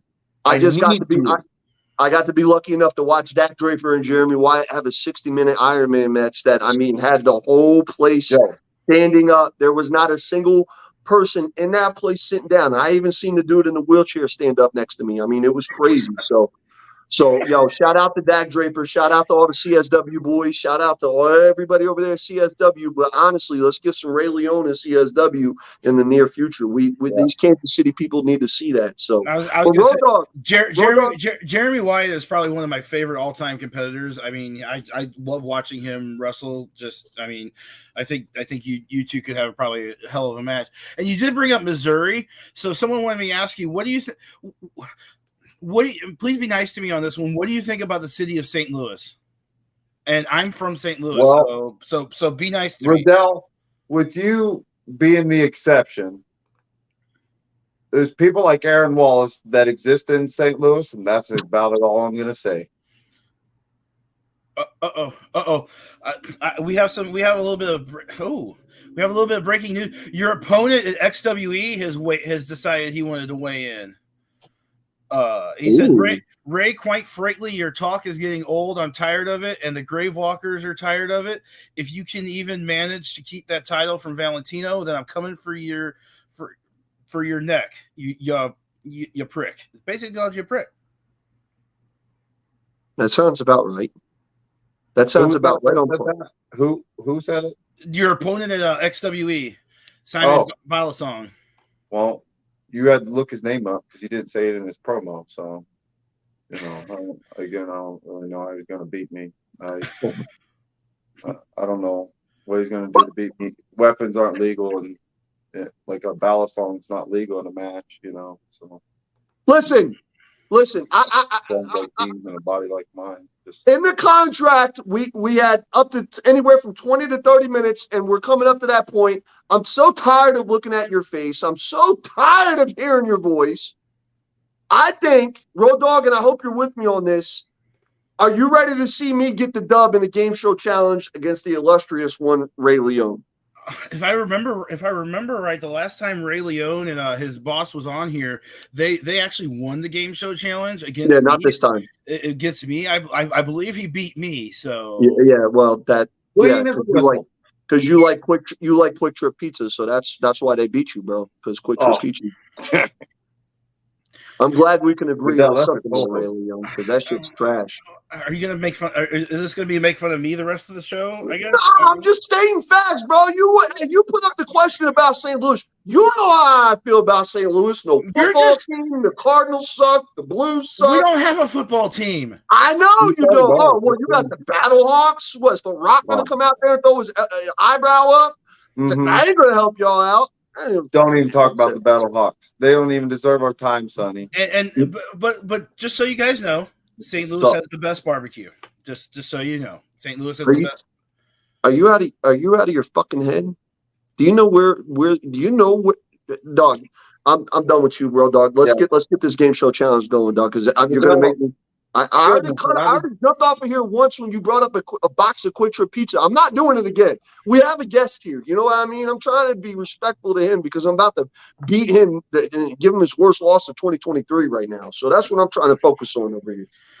So okay, well we know Sonny's ready for it. Ray, are you ready to take on Sonny in the game show challenge?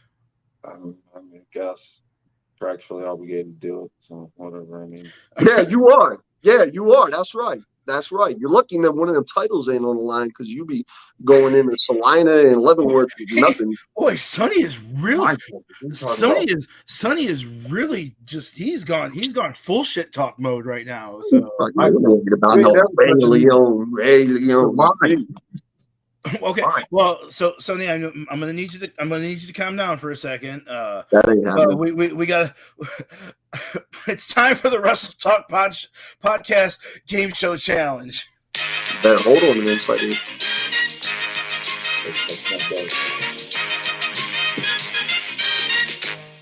Can't believe you putting in the fucking shit.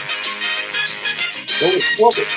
This would even like WW money. What? So Ray the entire time has been talking complete shit about you, Sonny. Just under his breath. He said that you're not taking his title. He's really clinching those titles. I really think he needs to, bro. I really think he's afraid you're going to take him.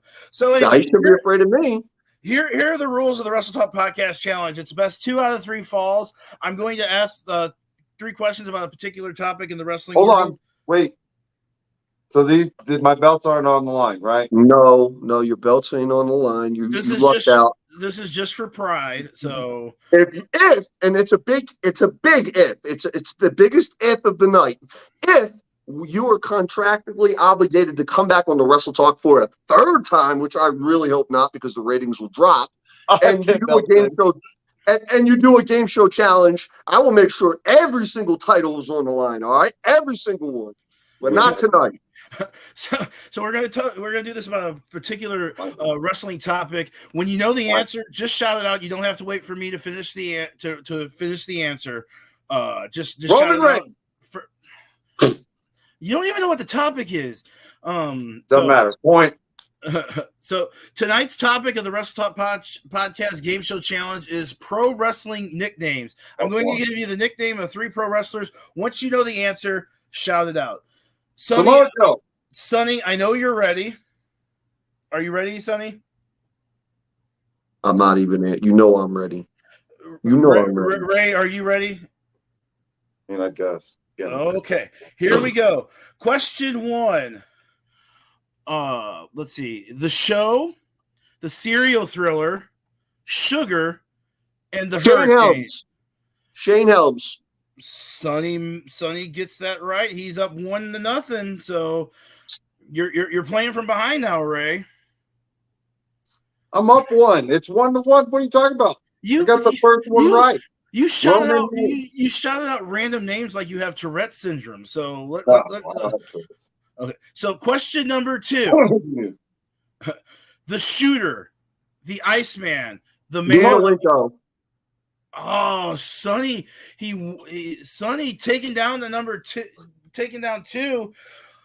Ray, we're gonna ask question number 3, and we don't want you to get swept. So maybe Sonny will throw it to you. I'm not sure.